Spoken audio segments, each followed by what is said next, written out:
Ladies and gentlemen, welcome back to the Turf Talk Podcast. I'm your host, Gabe Down, and joining me are my two lovely co-hosts. To my right, you know him, you love him, the man of all nicknames, Nick Walters, a.k.a. Big Wop, a.k.a. Crockpot, a.k.a. 3-0 in Bet of the Week. Yes, sir. He is a richer man. On the street. He's a richer man. And to my left is my boy, Dominic Capuano, a.k.a. I'm fucking up so bad right now. He's done.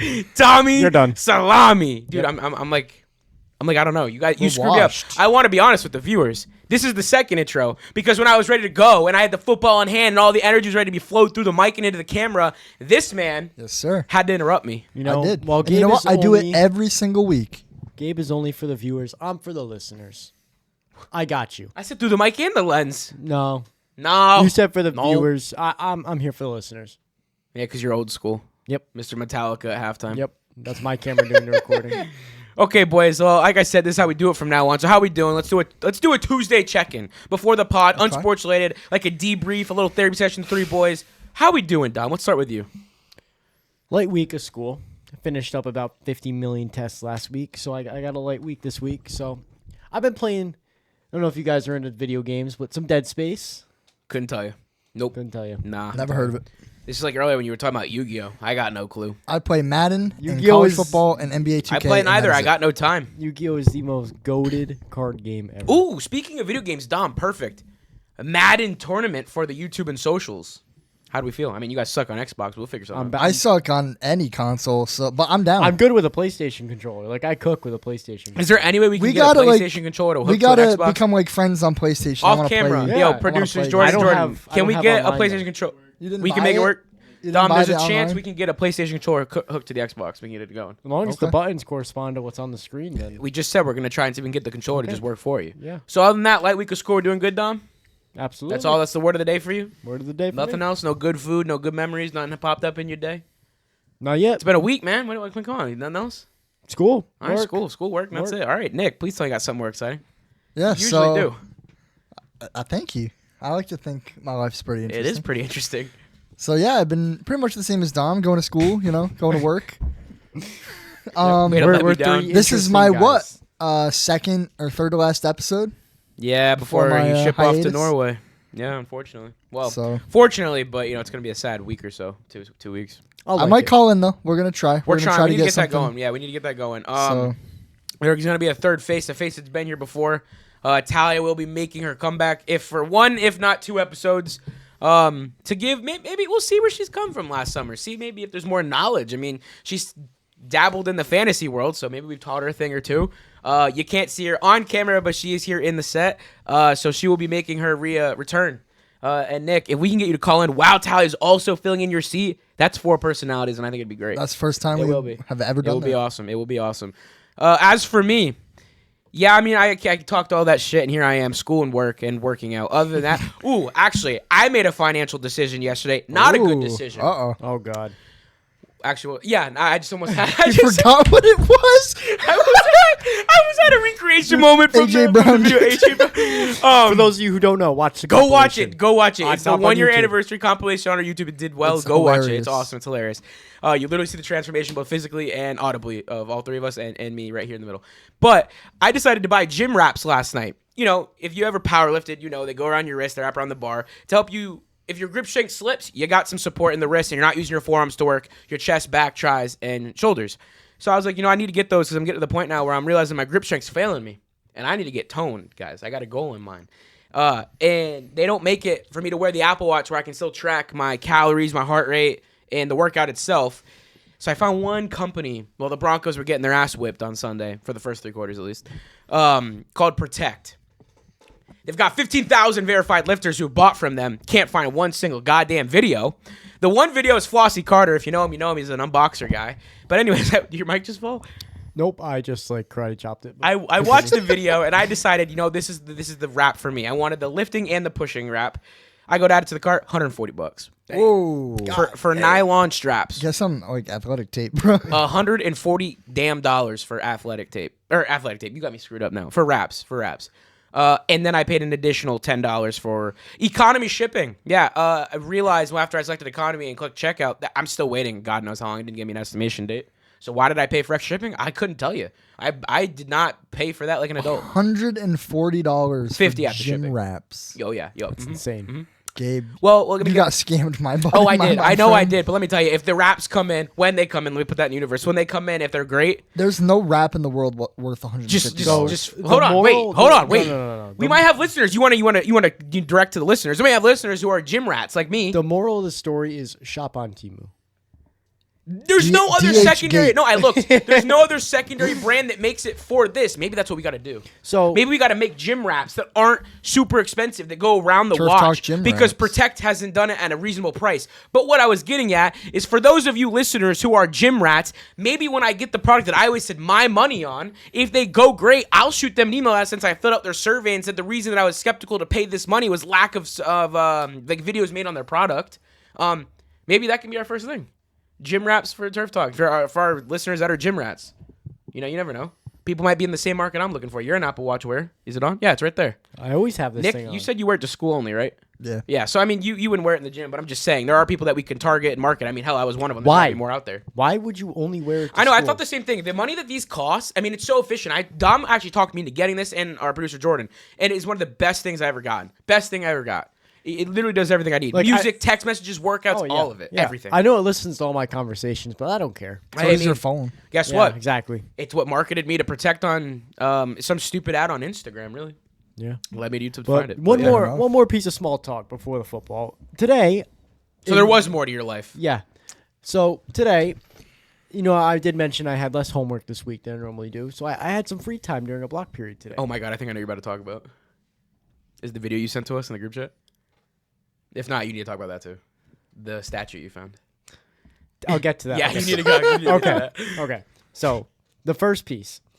So I've got like a 2-hour gap between classes, and usually I use that to do homework in, but I didn't have any homework. So I'm like, you know what? Maybe I'm in. Gabe rubbed off on me a little bit. Pause. What? Whoa. What? Whoa. I was gonna go to the park and time my mile.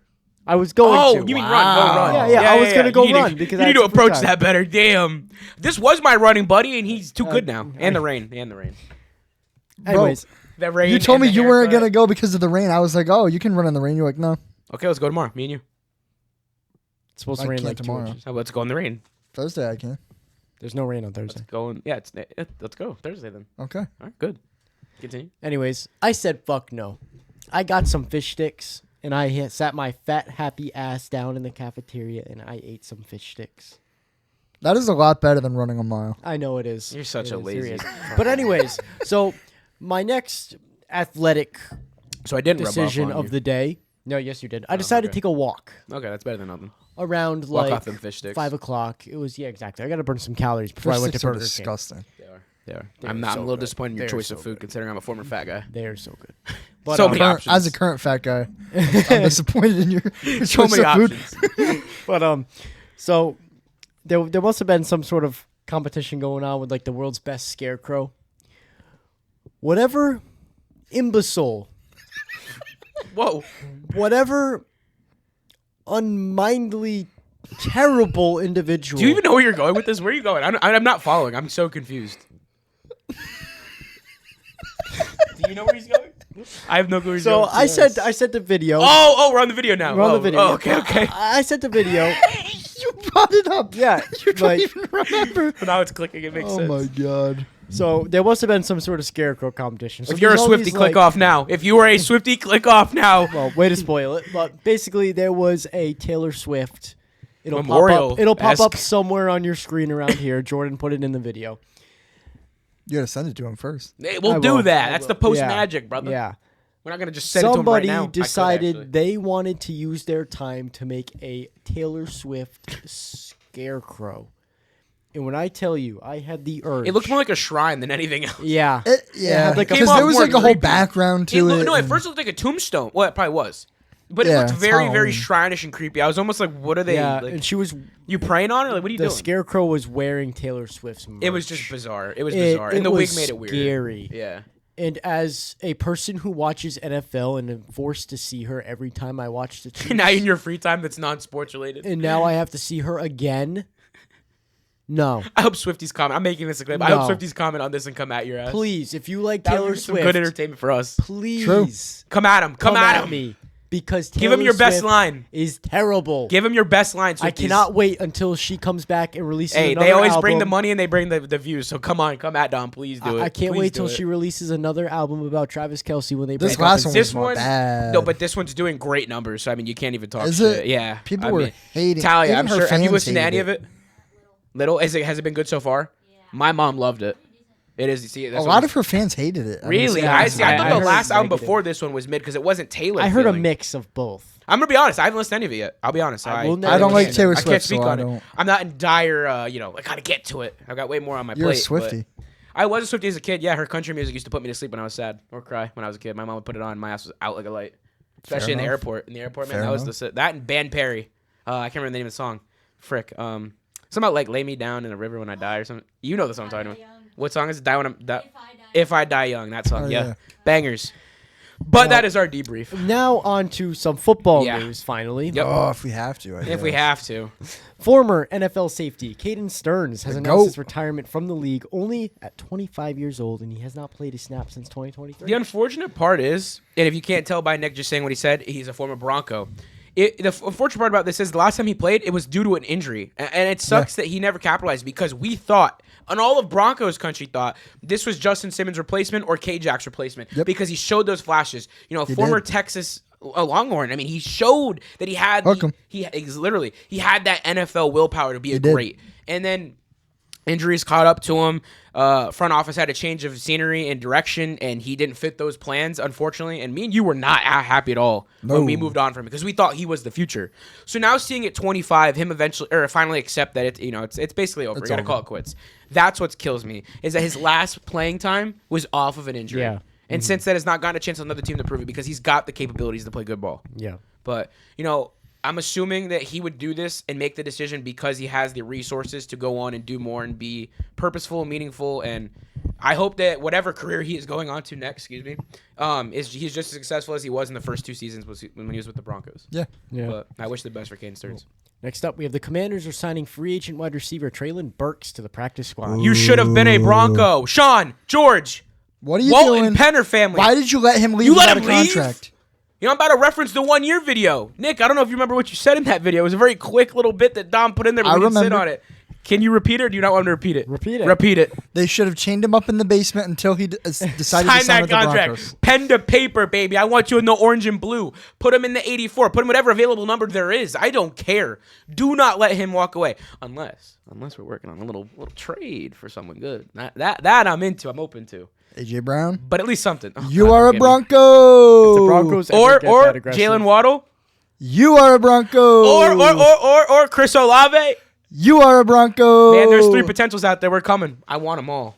And we're going to get one of you. We're getting Taysom Hill. Make it Take no. or leave Yeah, I it. know. That's the unfortunate reality. We're getting Taysom Hill. That's the unfortunate reality. Oh, it burns me to watch the way we operate, but whatever. Hey, speaking of the Saints, Dom, this is a perfect segue. Saints running back Keandre Miller tore his ACL and will miss the Unfortunate. rest of the season. This is odd because Alvin Kamara hasn't been playing his best ball due to, I believe, injuries as well. So and Keandre Miller was getting some of the carries. I was watching the Monday Night Football broadcast when the Seahawks were playing, and they were saying this may have been when the Lions were playing. The broadcasters, I think it was probably Troy Aikman and Joe Buck. Joe Buck, yeah. They were saying that by the end of this year, it's just going to be who's last standing because That's there's so been sad. so many injuries so this sad. season. He said it's one of these seasons. It's just whoever's. No, you're right. It was Joe Buck and Troy Aikman. I saw the clip on Instagram today. Yeah. They did say that. And they did it in a joking way, as they normally do, just to make light Yeah. of the situation. But it is unfortunate. It's kind of like, well, what now? Who is going to be left at the end of the 2025 NFL season? Yeah. Which we've been talking about in our free time has been one of the most entertaining and best seasons. It doesn't feel like a normal football season. I've been feels like thoroughly the whole year entertained. is You the can't postseason. tell who's good and who's not good yet. I can't even tell you who the frauds are. For one minute, I think the Jets. Steelers are elite. The next second, I think that they're like special. Yeah. Or We can- not The Jets, special. the Jets are officially can eliminated. turn Oh yeah, that we the know. Jets Well, we knew what they determined were. that the We knew Jets what are the they were. bottom. But if you told me week 1 at halftime during the Bills and Ravens game, the Ravens were going to be where they're at now, I'd laugh in your face and tell you you're stupid, don't know ball. Yeah. But this season is full of the unpredictable, and we're going to get to that very soon in this very episode. And so. then the Eagles' two big back-to-back losses against the Broncos. Big, and then that's the why I can't Giants, see it like- happening this coming Yeah. week. But we will get to that in our predictions. Next up, Your Tyler boy. Lockett, Seattle legend, has been granted his release from the Tennessee Titans after he requested it. Is he coming home to finish it off? No, he's going to the Raiders. If I was Tyler Lockett, looking at the success and trajectory of the Seahawks, I know they don't need you guys do not need him. That receiving core is the most dangerous receiving core in football. They are leading the pass game in the NFL. But it would make sense for him if the Seahawks are willing to add him to the squad to finish it off on what looks like a very promising year. For the veteran minimum, but oh no, he's not signing more than that. I guarantee you it would not be more than that. I can see a landing spot in the Raiders because one of Pete Carroll. Obviously, that's the Jacoby go-to Myers choice. is looking for a way out. But correct me They're if not I'm gonna give wrong. it to him. That's what I'm saying. But correct me if I'm wrong. If you're Tyler Lockett, because of what you just I'm not came going to from, the Raiders at this you're point in gonna my go career. wherever there's a winning team. It doesn't matter what the price is. You've made your money in your career. I think at this point for Tyler Lockett that he wants to close his career out on an exciting and good note. Not with a rookie quarterback, a fired head He'll coach, either go to and a Pittsburgh 1-5 season. to be with DK I Metcalf. That could be cannot legit. see Seattle re-signing him. No, neither do I, but I'm putting it out there. Is there a chance, possibility, potential that he goes home because of the success the Seahawks are having Is right there now? potential? Yeah. Is it Because gonna does it happen? hurt them to No. bring him on? Maybe not. But Does it- we have so much depth at the wide receiver Yeah. position. You don't wanna mess with your the- young guys. Yeah, and that's why I said it's not going to be a guarantee, but I think it's something that's worth mentioning. We brought putting in out there. Cooper Kupp to have the veteran. And it's presence. working. Exactly. It is And working. It is working. It's working great. It is working. But I do like the Steelers. That's just a don't good one. let That is don't a- let Cooper Kupp throw the ball. He's not a quarterback. Yeah, We'll get to that. We'll get to that. That was rather ugly, but receivers need to stick to being receivers at the end of the day. Yes, indeed. Speaking of receivers that are sticking to being receivers, Mike Evans. We were just a few weeks ago. We were talking about his streak and whether or not it would continue this year. And you This is said his that he first could game continue. back from his hamstring injury. And literally the first game back, he suffered a broken clavicle. And according to head coach Todd Bowles, he will miss not the remainder, but most of the season. Yeah. So the hope is that if they, assuming they make playoffs with the way Baker's been playing despite last night's loss, I don't want to hear anyone else say that the Baker runs over because of last night. You shut played the the hell Detroit up. Lions and Hutchinson, and the defense were on fire. That's a huge team you're playing. And because we're not talking, I'm going to get it out there now. Is it worth noting that since Aaron Glenn's left, the defense has been on an upward trend? They've been almost better. Better. But other than that, I don't want to hear any more narrative that the Bucs are going to suck. Assuming the Bucs continue on this run they've been on with Baker in the offense, because Tez Johnson is him, Amika Ibuka is him, Bucky Irving is him, Rashad White is him. They're all playing at an elite level. Yep. There's a chance that they make playoffs, that Mike They just Evans need to might get strive healthy. to be back by playoffs. Now, obviously that means the record's gone, but that's not clearly what is the focus of the team or Mike Evans. The focus is another Lombardi. Yep. And that I respect. And we will see. I would love to see Mike Evans come back from this. I hate to see the 2 setbacks in less than 2 months. Yeah, that sucks for him. But I don't want to get our hopes up, and I think a lot of the Bucs fans are in the same spot where it's like, we'll take it if we can get it, but if not, we know what we got right now. Yeah. And we're gonna hope that Chris Godwin can keep rehabbing, getting healthy week by week. Amika keeps going forward. Tez Johnson really steps into a number 2 He's stepped role. up, yeah. I mean, oh my gosh, he's turned into a whole deep threat for that route. That whole team. He's changed the offense for him too. Yeah. All Oregon Ducks transformed that team. It's crazy what they do. Yeah. They affected the Oregon Yeah. Ducks have, but That's how it works. it does. Bo Nix, baby. Nah, Bo Nix ain't there. Earlier this week, we got news that Zadarius Smith was going to come out of retire. Or no, sorry, wrong. You flipped headline. it. You flipped it. Zadarius Smith was going to retire, and we were like, that's kind of weird to retire in the middle of the year, right? Now the Eagles have this hole at defensive end. What are they going to do? Later in the week, we get news that Brandon Graham Of all people. is coming out of retirement to rejoin the Eagles. Former Super Bowl champion, a leader. I mean, this man was the Eagles' defense for the better of a years. decade. Yeah. I mean, this is huge. Will he be as impactful as in the past? Probably not. But is this huge for the morale of the team? I think so. That's Sure. why I Could think be going like- into this it week, could be Dart like and a- Scat need to look out. Keep in mind, this Eagles you played 2 weeks ago is very different now. Yep. Could be like a DeMarcus Lawrence scenario. Could be. I mean, Feel the his effect he presence on had the Seattle Seahawks, I D-line. thought he would not be an impactful guy He is for Leonard huge. Williams, and he's done nothing but excel himself and help all those around him. Byron Murphy, because of that veteran presence, is allowed to do one-on-one rushing now and not getting double teamed, Same with and Boye has Mafe. excelled to another level. Yes, oh my, they all have taken a step due to that veteran presence. Absolutely. Now that could just be that they're respecting the fact that he is a great player, Sure. or he's teaching these young guys something in the locker room that Or we're it's not just seeing his in camera. presence on that line itself. That's what I'm saying. Offenses And have to respect That's exactly him, what Brandon which Graham is can do. allowing defenders like Byron Murphy to get one-on-one looks. Exactly. Yeah. Yep. I don't know how. Like I said, I don't know that he's going to come out here and make a huge impact in terms of statistics, but pressures, respect on the offensive side of the ball, and like just morale for the team. This Eagles team has a bad taste in their mouth over the last 2 weeks. Even with their win this week, they're not satisfied. Jalen Hurts is never satisfied. I can't see them not coming into this game looking to kick the Giants' ass. Oh, 100%. And that's an Especially after the understatement. loss they just had 3 weeks ago. You can't get swept by a divisional It opponent. doesn't matter if there's a Can't rookie do it. quarterback, the most juice in the city or not. The Eagles are going in there to make a statement. Oh, To get yeah. their get back, Oh, if you will. Yeah, that's where I'm at with that. Yeah. Moving on, the Cowboys have reached out to the Las Vegas Raiders Which has now been changed. about acquiring Max Crosby. So the Raiders came out after this big news broke, and the Raiders came out. I'll break the news. Please, Dallas. I'll break the news. They said no. Next week. They're not. They went to Max Crosby and told him personally, "We're not trading you." I mean, do you blame them? No, No. you. Get him out. Okay. Well, we want him out for the division for our sake of our For the quarterback. sake of the Yeah. Raiders, you should just restart from scratch. Fire Pete You Carroll. you should. Trade everybody. But do I blame them in looking at him and saying you're Gino. off? Yeah, you're off that's limits. the only thing. That's that because they have. Pete Carroll's hanging on to the one little bit of hope they have. Yeah. Do I want him out of the division? Yeah, of course. I want to see this. I want to see this conference and this division crumble while the Broncos are on the climb up. Now, granted, there's a lot of opinions going around, and I am fully aware of what those opinions are. And hell, I believe some of them. But you know what? I got to be delusional for a little bit and enjoy this win until tomorrow when I wake up and it's now week 8. Just could imagine the package that the Raiders would want for Max Easily, Crosby. maybe even. I don't think 2 Why first rounders, wouldn't but maybe you just pay Michael Maybe. Parsons? the Cowboys Yeah. because they're delusional and anticipating. dysfunctional. They're probably anticipating that the money. By Well, wait. there, I mean Jerry Jones. I wish we had the contracts pulled up side by side of Crosby's and Micah's. I mean, too bad granted, we we know can't do Micah's that. is beyond. You look farther, up. but You look up Micah. I'll look up Max Crosby. yeah, and I'll ramble for the camera. We know that Micah's is probably beyond the limit that Max got. But assuming that they're in the same ballpark, I think that the Dallas Cowboys are looking at this as he can be just as impactful for a little bit less coin. And that you got to respect a little bit, considering how the defense. I have Micah Parsons is $188 million over 4 years. This includes Yeah. a $120 million guaranteed at signing and $44 million signing slightly less. bonus. It's The slightly deal less. has an average annual value of $46.5 million, making him one of the highest paid And Nick? non-quarterbacks. So I have Max Crosby, who signed this contract in March 2025. It's a 3-year, $106.5 million deal with a $91 million guaranteed, which is an average annual salary of $35.5 million. Okay, so about So 10 the million money less. is a little bit different, slightly less, maybe like 10 or 15 million less. And that's probably where Jerry Jones is like, we'll save a little bit of money and put it elsewhere. I mean, we know how he is with the receivers. He loves drafting like flashy toys in the draft rather than getting what the team needs. They did it with CeeDee Lamb years ago. I mean, clearly it's paying off a little bit, but they're looking at this situation as, can we rebound without spending as much as Micah wanted? And can Max Crosby maybe deliver us more than what Micah could have in the long term? Yep. And that's exactly what's going through the Cowboys' head right now. But other than that, like Dom just said, it's probably not going to happen. So we're speculating on news from 8 hours ago that seemed pretty exciting, and now we're back to where we were at a standstill, leaving Week 7, entering Week 8. And that's just, it is what it is.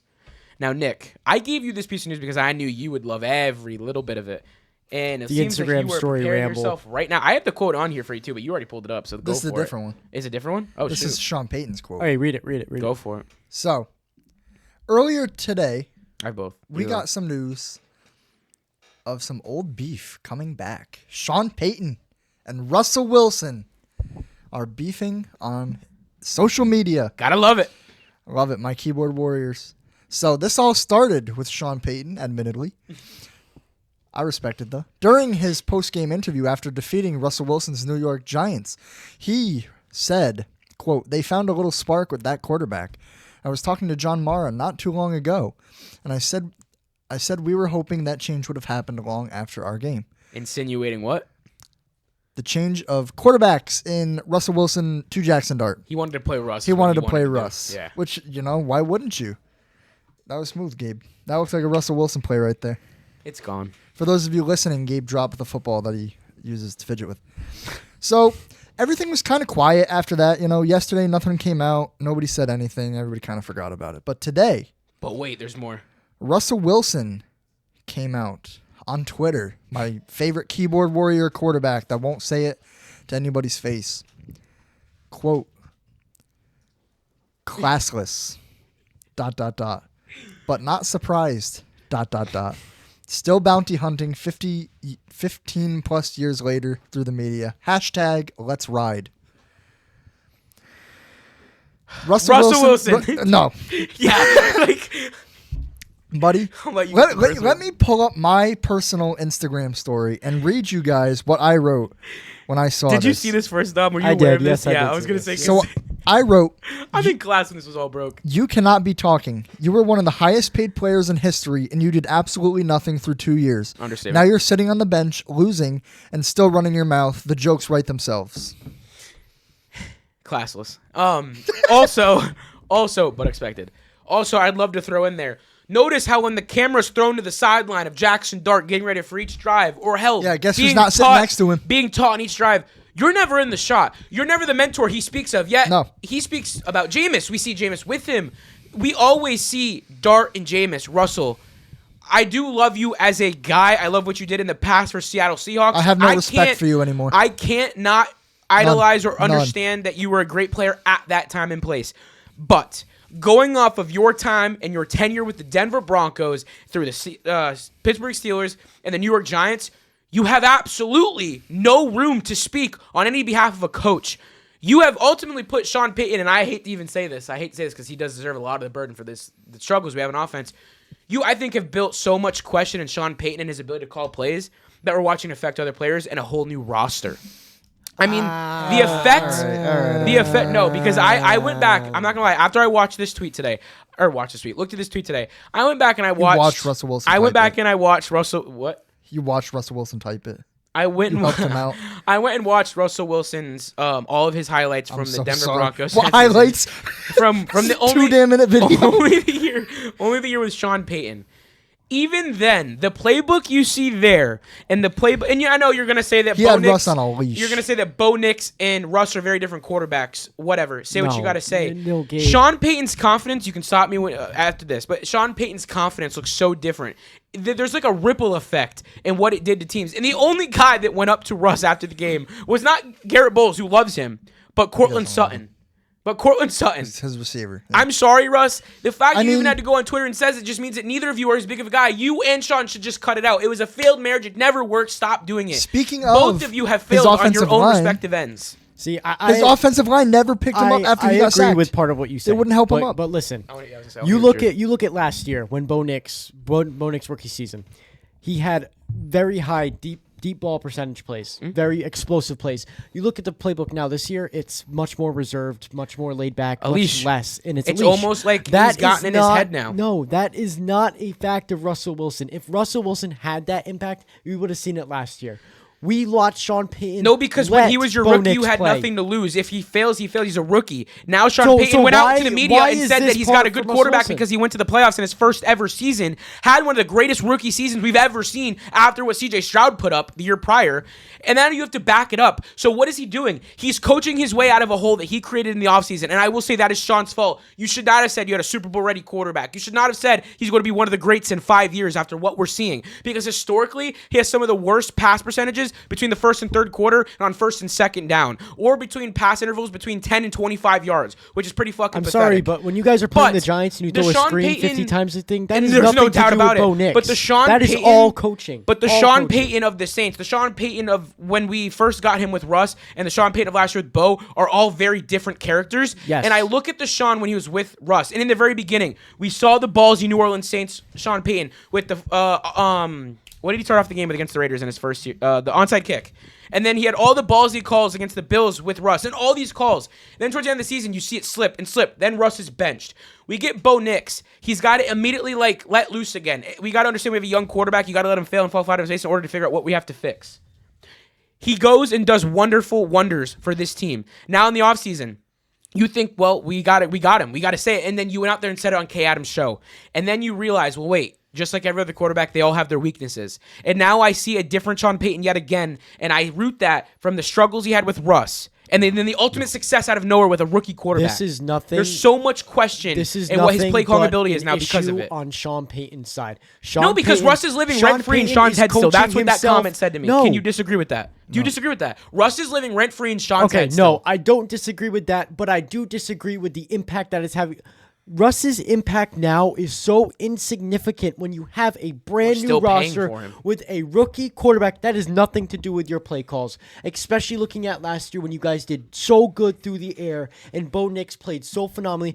I'm not putting this on Bo at all. anything Bo has on nothing to do Bo. with this. I'm saying that no. This You the misinterpreted play that. You calling is misinterpreted that. terrible. Sean Payton is ruining the offense. I said that. I said Russ has And this ultimately is not- left a print on Sean Payton's no, this confidence is not, in calling no, these plays. No, that is a stretch. I went and rewatched it all again. The same Stretch. clips me and you watched of Bo Nix. I watched that, and I watched Russell Wilson's 1 year with Sean Payton. So Holy maybe shit, was it instead of terrible. it being Russ's fault, maybe it's Sean Payton's fault for letting this happen.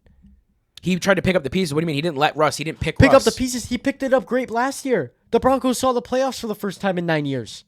Now you guys come out this year and you put up 0 points in the first 3 quarters against the New York Giants. Yes, you came back and scored 33. I'm not going to discredit you that. But you absolutely, if you guys play a Super Bowl caliber team such as the Lions or the Bucks that score every drive they have the ball, you guys cannot not score and get shut out for 3 quarters. I hate to use this. Actually, you go first and I'll give you my analogy. I want to hear your thoughts. I agree a little bit with both of you. I don't believe that Russell Wilson is responsible for what is going on with our offense right now. I think not the whole offense. Sean Payton's like confidence in what he can do and can't do. I don't think Sean Payton ever lost his confidence because of Russ. I believe he lost his confidence in Russ and then began to dial back his play calls because of the results of that offense. Russ either couldn't get it out in time and we would not be able to snap the ball, or he would forget the play, or whatever the problem was with Russell Wilson. Russ has dementia. Who knows? He might. But I don't believe that once Russ left, that imprint was still there. I think it was a fresh start entirely, and I do believe that Sean Payton started new with Bo Nix, started, implementing all these new plays and stuff that he couldn't have done with Russell Wilson. And there's stuff with Russ that he couldn't do with Bo. And with Bo, that's for sure. I mean, he just said it. The deep ball game is completely washed. And I do agree with a little bit of what both of you were saying, but like I said, I keep pulling from it. I watched the tape today, and that's why I have this conclusion, which is very odd from what everyone else is saying, and I'm okay with that. I like to stand out because, the comment I got last week was that my takes are boring. So here we go. I'm giving you an interesting one. Let's see how you go with it. I'm going to use this analogy. When you leave a failed relationship, that relationship then has an everlasting impact on how you handle the next one. Yep. And that's what I viewed this as. That's what I lit, and it was in this notebook, and I ripped it out because I was like, I'm not going to say it on the show. But screw it. It's my take. It's my original belief. I'm going to run with it. And that's the beauty of sports broadcasting and this show is that you get to say whatever the hell you want, and the people get to deliver their opinion back to you. And that's where I walked away and said, I feel like the Sean Payton of Drew Brees, the Sean Payton of his stint with Russ, and then the Sean Payton of which is 2 chapters now, in counting, of Bo Nix, are all very different play callers and coaches. And I'm pulling this narrative, to me at least, is that it looks like Russ is living rent-free up here in Sean, which I don't like, and it's obviously a weakness on Sean's part. And Dom touches on it all the time. He did the same thing with Nathaniel Hackett, though. What do you mean? When we played the Jets in 2023, and Russ's last year, Sean Payton made some Sean Payton's stupid-ass petty. comment. People get stuck up here. And that's the problem. But I'm he's saying a my fear right now, and we're going to talk about this on the show because the coaching and play calling is the biggest thing after Sean came out and said we're not changing anything this week, which is beyond me. I'm just worried that how the relationship went. They kept calling it a failed marriage, so we're going to run with that. This failed marriage has now cost Sean Payton's ability to go out there and just call plays as he sees fits like he used to. Disagree. I don't think it did. And now he sticks out there and runs comfortable plays that aren't working. The first year with a new quarterback, we saw him completely switch up. He had nothing to lose with Bo at that point. Sean is too much of a veteran coach and too good of a coach. But that sometimes is the exact issue. You cannot be in the NFL and get paid that money to let that That's happen. a different issue than Russell Wilson being the issue. And that's, I mean, yeah, I know that. I'm saying that. I'm just telling you this is where my mind was at today at 12:30, 1 o'clock when I was watching the original thing and I saw the tweet come out. I just disagree. Moral of the story. I figured no one would agree with it. If Russell Wilson was this bad, then what Sean should have done is learned from it and became a better coach. I agree with completely. Okay, that is what good coaches do.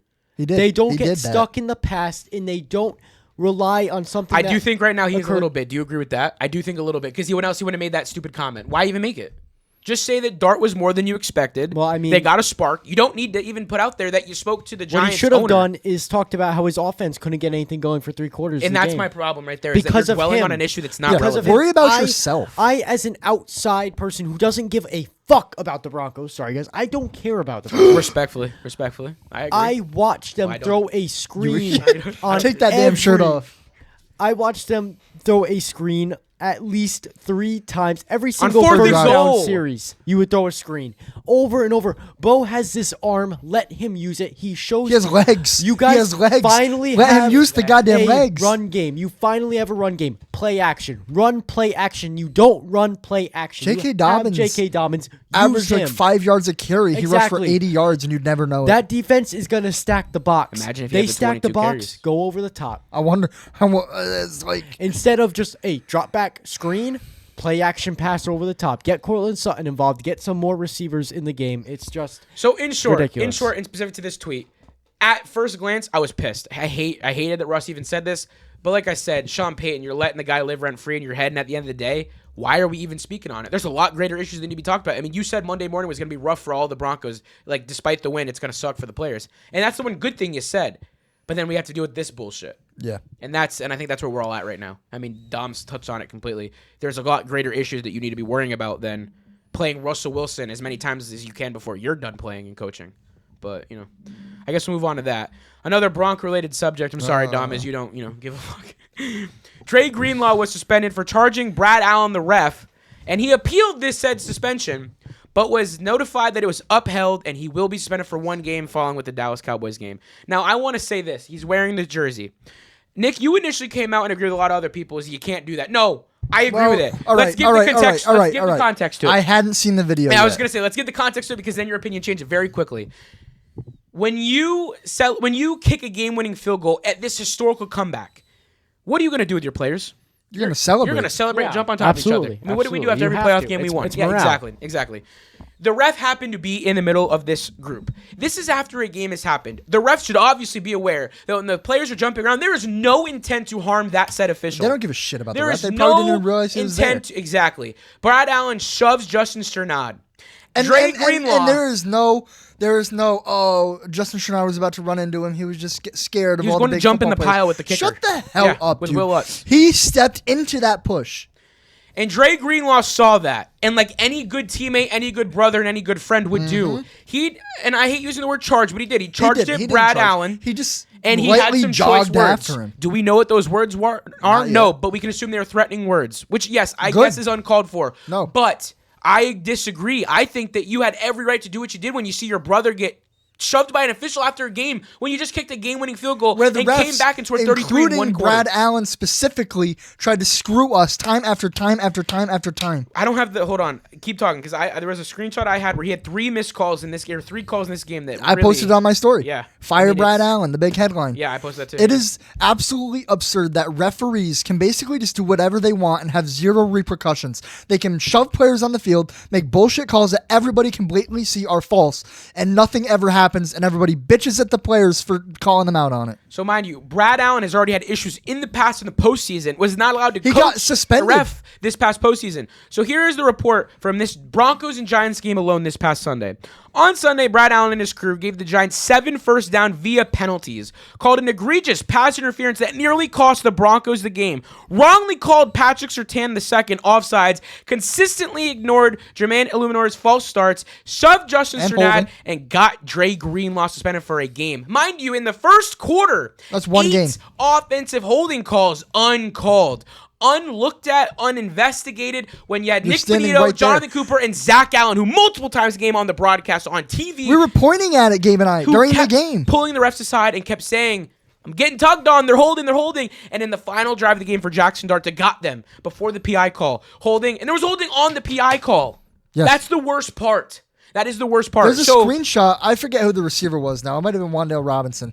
But he had his arm like wrapped around Riley Moss's neck. That's not pass interference on the defense. No. What the hell are we doing here?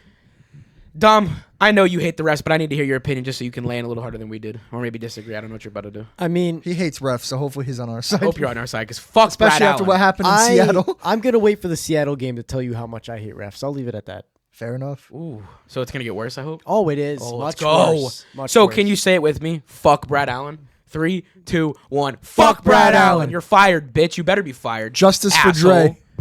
Asshole. Yeah, justice for Dre Greenlaw. Man, who do we play the week after Cowboys? Because that quarterback's in for a rude fucking game when he Texans, comes I back. think. Ooh, they CJ can't take Stroud, any- you might be cooked. He can't take more of a beating after this Bro, past week. CJ Stroud. All right, and I feel so hate to bad. even end it Yeah, off on Texans. this note, but when we were watching our games on Sunday for Week 7, we unfortunately got the news that came across Nick's phone, and he informed us that former All-Pro running back of the Tampa Bay Buccaneers, Doug Martin, had passed away, unfortunately, at a very, very young age of 36. We got more reports out today. We do now know a little bit more. I'm not going to speak too much on it because at the end of the day, a death of a player is sad, and that's it. That's all I got to say. But here's a report we got today. He died in police custody early Saturday morning after an incident at a residence in Oakland, California. Police confirmed Monday. The reported officers responded to a call about a break-in just after 4:15 a.m. And Saturday they encountered Martin. And then quotes, I'm assuming this is from a police officer or the police department. Quote, prior to his death, Martin has involved in a break-in at a residence in Oakland, close quote, according to a statement from the Oakland Police Department. While responding, officers were attempting to detain him and a brief struggle occurred. After being taken into custody, Martin became unresponsive. Quote, paramedics responded to the scene, provided medical aid, and transported Martin to a local hospital where he later passed away. No matter what the situation is, he had mental issues. Everyone has their struggles. It doesn't matter what the issue is at hand. I understand that he might be more of a guilty situation than we're being told right now. But this is a great, huge member and family member of the NFL family that has left us. And similar to Demaryius Thomas, this one hits hard because of how young he is and because we grew up watching him in the middle of his prime before his career came to a close. So Doug Martin and your family, I'm not going to speak any more on it, despite the facts, despite reports, whatever the case may be. Rest in peace, Doug Martin. You were one hell of an entertaining running back to watch, and you are much loved by the viewers of the NFL. And I hope there's justice for the name and the family, no matter what this case brings, because you know how this can get when there's situations that involve with the police or a break-in or any actionable cause that might make him look bad. I don't know what you guys' thoughts with that, but that's where I'm saying with it. There is a headline here that I was just looking at. Mm-hmm. His brain is supposed to be tested for CTE. So that'll come out within the next few days. His autopsy was completed today. Okay. So they're moving at a pretty speedy pace. But, like I said, no matter what, it's a sad situation. I mean, you saw my face when you gave me your phone and I read it. You were shocked. I ran into the That's kitchen what, and 5 players from that Super Bowl team that have passed away now? Yeah. That's crazy. It's crazy to think about. Like All I young, said, too. You saw my face. I mean, you saw it too when I read it. I mean, I have some of his rookie cards. Like, I think one of them's a jersey too. Yeah, it's crazy. I have so many yeah. Doug Martin cards. It's actually, it was crazy. I have a sticker of him in my room. See, that's even more. See, like he was a well-known player. This is not some small guy that we're just acknowledging. No, I mean, and like I said, we're gonna leave it at that. Rest in peace, Doug Martin. Hopefully, your family, doesn't get complete backlash for whatever we find out later on with the case. Moving back on to football, on Thursday night we had the Battle of the 40s, the Fantastic 40s, the Unk Bowl, if you will. We had the Pittsburgh Steelers heading into Cincinnati, division rival, to take on Joe Flacco and the Cincinnati Bengals in the all-white uniforms. Boys, I thought this was going to be a blowout for the Steelers. They start off their first drive with an absolute dot to DK Metcalf. Aaron Rodgers was operating in the pocket like he was in his 30s again, bro. He was moving at the wheels, despite what the stat line says, 3 rushing yards. I'm assuming there was some sacks, loss of yardage or something, because he had a rush for like 6 or 7 yards where he slid, and I'm like, whoa, you're getting a little too comfortable for a guy who tore his Achilles 2 years ago. And he just looked so comfortable. Now, I will say this. I understand you lost, but I understand you were coming back at one point. Broderick Jones, I need to address now before I forget. Broderick Jones jumping on you did not sit pissed. well. He looked pissed. I mean, and rightfully so. He's an injured, he's an too old older, for that. frail guy. He can't be taking bumps like that if it's from your own player. But, dude, he's a young lineman. He's big. He probably doesn't recognize how big he is compared to you. Yeah. He's celebrating the freaking touchdown you just threw that put you guys back in the lead. This game was entertaining as hell, and I'm going to say it again. Game of the year contender, which we've had at least once a week of, and it's crazy. I don't even know how this 2 of them this week. I don't even know how we're going to boil it down come the end of the season. We've had so many this year. Speaking more specifically in the analytical scheme, Joe Flacco, you were ripping it. Jamar Chase and T. Higgins, look, they got Joe Burrow back. And I'll eat my words right here, boys. Joe Flacco got it done this week. And I will do my public apology as you did for Drake May if he continues this for another week or two. Because I have to see that we can do this for a consistent basis. Because if they salvage this season, I truly can't tell you who wins this division. With Lamar coming back and then mathematically being in it. With Aaron Rodgers and the Steelers being frauds, maybe not frauds, and the Bengals looking like Joe Flacco's got them under control, this division is in for some awakening. The Browns aren't even to discuss. That's a shit show. Yeah. That's over. But, it's like the Jets. Boys, I want to know what your thoughts are on this game before we dive more into it. I too am shocked by Joe Flacco's performance. I am very shocked. I expected him to do okay. Better than he did with the Broncos. And probably worse than he did with his first stint with the Browns. Somewhere in between there. He's balling out. 342 yards at 40 years old is unheard of. Unless your name is Tom Brady or Aaron Rodgers. Which he played in this game. Yeah. I'm not surprised. You're a big I said Aaron this Rodgers from guy. the start. Not Aaron Rodgers. I know, but you're also, I need to hear your thoughts Joe on that too. Flacco. Yeah. I said from the start, I thought this was an amazing trade. I thought that the Bengals would benefit from this greatly just because of how well their pass game is already established. All you need is someone who is a shell of Joe Burrow, and you can get. Well, that it pass also game depends going. on where the tackles are that given night. If they're not pass blocking right, then he could be killed. And we did see him get sacked numerous times. Yeah. Which is Numerous true. times. Which is true. So it's going to be the longevity of Joe Flacco and see how long he lasts behind this Yeah. atrocious O-line. Yeah. But I will say, give me my flowers. At least I will. For this I game. know. Like I said, I was right about this trade. give me a week or two, and I will do the apology just like Nick did. If Because he consistently keeps this up, I've got to see at least 2 or 3 wins out of this. And I can't you just say can- one win and you're in. you can keep I mean, it this took him trend 5 going. weeks. The Bengals are still in playoff contention, especially with Joe Burrow. Now, returning. here's my question though, and you can call me crazy if I'm dumb You're for even crazy. asking this. Do you think that it's like I don't even know how to word this? Does Joe Burrow come back in short if they salvage the season, or look at him on the 100%. field? I don't. Depending on how well they play, they may not rush him back as soon. I'm I just think they'll worried give that the him- turf toe's worse. I mean, he was in a boot. I mean, I know that that's anticipated with if they're saying it was as badly of a grade turf toe as it was, but does he even come back for playoffs is the real question. If he's healthy enough, I think he will. I'm just worried that he's going to come back no matter what, and they're going to let him because it's Joe Burrow, and they're not going to look in regard of his health. That's my concern. I just hope they They're really so hope- poorly managed. Yeah. That's why I'm worried. Zach That's exactly Taylor, why I'm I don't worried. know why. Zach Taylor was in the His career running is for salvaged by like moments like this. Coach of the Year. Yeah, I heard 3-4 years ago. Are you serious? this Oh, season. this year? This For season, I what? heard he was in the running for For Coach of the what? Year, and I looked at that and I laughed. I laughed. I'm like, Zach Taylor is Dude, one of the worst head stop. coaches. He should be in the hot seat right now. He should be getting fired for how bad he's Yeah, I need managed to his see team. the odds on this. This is absurd. There's no way. It would. I think it was a couple weeks ago. May have been like 2 If or they 3. give him Coach of the Year for Joe Flacco, that's absurd. Shane Steichen, that's right there. That should be. I mean, you just revived Daniel Jones. JT's back. I mean, come on. That's absurd. I don't know where that report came from, but I hope it's know. false. I saw it on Instagram somewhere. No, so it could have been any bozo who said it. though. Yeah, It could have just exactly. been a It could Bengals have. fan. It could have just been. But like I said earlier, all This of us is got from our own 2 takes. weeks ago. All of us got our own takes. Wow, Wow. what an image. Yeah, I saw that. Wow. I But love Dom, this article. I This is specifically very want to hear helpful. your thoughts on Aaron Rodgers and how he performed because you're the A-Rod guy on this show. Oh, Gabe, can you read this article for me real It's quick? a white screen, so let me start here. It's over here, I'm done, actually. actually. Yeah. I can't get over to it, though. Yahoo Sports, you've done it again. You're cooking, By the dude. way, screw your fantasy app. I fucking hate your interface, man. It's terrible. I never Uh-huh. want to use Yahoo Sports again. Me and Jordan are in a paid league for it, and it's ass. Anyways, Aaron Rodgers, you are old, and you are still putting up good numbers. I'm Phenomenal. not gonna fault this game on him by any means. He had 4 damn the touchdowns. defense can't let up that many points if you're that good and they say they're that good. Exactly. Jalen Ramsey, when you talk the talk, you better walk it too. I mean if you walk the walk, you got to talk the talk. Is what I meant to say. You got But- T.J. Watt. You got to get in there. You got to get to Joe Flacco. And there were behind that times where he goal line. was, but man, I Yeah, mean the you Bengals gotta be offense stood up, I guess, for the every one time. play. For the one time on prime time, that offensive line And- in certain moments was able to block. You have to remember the Bengals were without Trey Hendrickson this game, so the pass rush never. You watch He might Aaron be a Rodgers. cowboy. Aaron Rodgers had all day in the Yeah, pocket. he really did. The Bengals pass rush is atrociously bad. Almost, I don't know what's up with the line. Now I'm going to Get ask this team some question: big Did guys. Logan Wilson get any snaps this week, or is he still benched?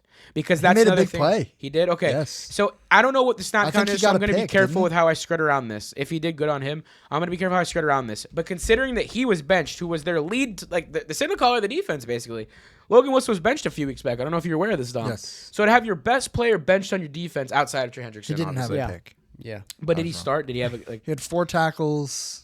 So they gave him reps, but I don't know if he's the He was starter in yet. there. So He assuming made that, some sort of play. I can't assuming remember he's what it not the was. starter still, the fact that the defense and they were able to pull off tells me that they still know how to win in this building, even without Joe Burrow. And I actually want to say this to my notes right here. I should have been looking at this a second ago. You can see in some of these players, especially in T. Higgins and Jamar Chase, with him blocking upfield for Chase Brown, when he was 5 yards behind the play. These guys want to Leadership. win. Leadership. These guys, Jamar Chase specifically, wants success for this organization, whether Joe Burrow is there or not, which tells me the guy's matured. Because initially when he was drafted, it felt like it was if Joe Burrow's here, I'm here. If not, I'm not. Burrow or bust. Yeah, and that's what it felt like. And now it feels like he's kind of almost like a Chad Ochocinco. He's embraced the Cincy lifestyle. Yeah. This is his team. This is where he's going to be. This is home. And he is trying to win football games no matter who is running this offense. I mean, watching your running back be 5 yards ahead of you and you sprint up ahead to make the lead block to get him 3 or 4 more yards, you could have gotten hurt there, but you Yeah. didn't care. That Make makes that me play. excited. T. Higgins taking hit after hit. I mean, he got beat What up. a bounce back from Chase Brown. Oh my while god, speaking and of him too. running backs. The run game was not even there, non-existent weeks back. All year. Last Oh 3 my weeks, god, yeah. the run game was huge in this. Chase this Brown game. went off. I mean, what did he have? He had 108 yards, 108 on yards on 11 11 rushes. That's not even a lot of carries. That's like No. 10 yards a carry, Yeah, 10 yards a pop. That's a Yeah. first down a run. yeah. This was a big game. This game was huge, and like I said, I did not expect the Bengals to walk away with the dub. But guess what? HUDDLE Nation, they did it, and they got that dub. So I'm gonna give you guys your flowers. And Joe Flacco, you keep playing like that, Mr. Elite Man. I'm gonna giving you your flowers here in a few weeks during our intro. So, and You heard it here first. And Dom, you'll get your little ego boost when I say you were right on your take, and I will point to the sign and say I guess I should take another look before I talk about Joe Flacco. But those are our thoughts for the Bengals and the Steelers. Nick, I have graced you with the power to call this game. So tell me how you saw it. So, big time game, right? 4:05. We touched on it earlier. The new rivalry, the Denver Broncos and the New York Giants, Super Bowl 50 team coming to town to be honored. While our Ring of Fame, newly minted by the way, Rest in peace. Demarius Thomas was inducted I'm sorry. on Sunday. That statue's terrible. Okay, you don't have to. They ruin the did. moment. They him messed so up his dirty. face. I know, But we they gotta did say that him for so afterwards. you messed up my flow. So the Denver Broncos, they're fired up, right? They got a pep talk from DeMarcus Ware, an NFL Hall of Famer, before the game. They're fired up, man. They're coming out of the tunnel. They're ready. No, they're not. Yeah. They're not. Daniel Bellinger on the Giants' second drive, wide open. I don't remember how many yards it was, but it was an absurdly long. Oh my play. god, he was like not. It was nobody his within 10 yards first of him. touchdown since 2023. It was a tipped pass, and then he ran over Jade Barron at the pylon. No, that was a different play. That was great, Yeah. perfect. I We're love talking that. about the one. Love that. Glad there was two of them to talk about. It's unacceptable from what we saw from the defense on that play. But overall, the defense ended up bouncing back. You know, the Giants did score a couple more times. That They let up 33 points. that run by the Tyrone Giants. Tracy was inexcusable, right? And we're down 19-0. no one into within the fourth 15 quarter, yards of him. right? 19-0 going into the fourth quarter. Wide up, right up the Gabe and I were talking about putting Jarrett Stidham in. Shimeen, you were laughing at it like it was a Kevin Hart comedy movie. weren't We even- were literally going into psychosis. Shit, you should have looked at the Instagram story. I made a post. I tagged the Broncos socials. The amount of screens Sean Payton ran before this comeback started to mount. Quite It was literally honest to every God, play. every single play. I'm not even I kidding. was eating for entertainment. There was a drive where it was screen, punt. I'm not even making that up. I wish I was. And all hope looked lost until the fourth quarter rolled around. And Bo Nix threw a pass to Cortland Sutton. And it was tipped and caught by Troy Franklin for a touchdown. We go for two. We get it. 26-8. Who would have thought when you throw the ball downfield, you actually make yards? Whoa. Well, so when that touchdown was caught, and you more were celebrating than me and Nick were, and I said I refuse to celebrate It's that. like a It was garbage tipped time pass. It was a touchdown. tipped Yeah. pass.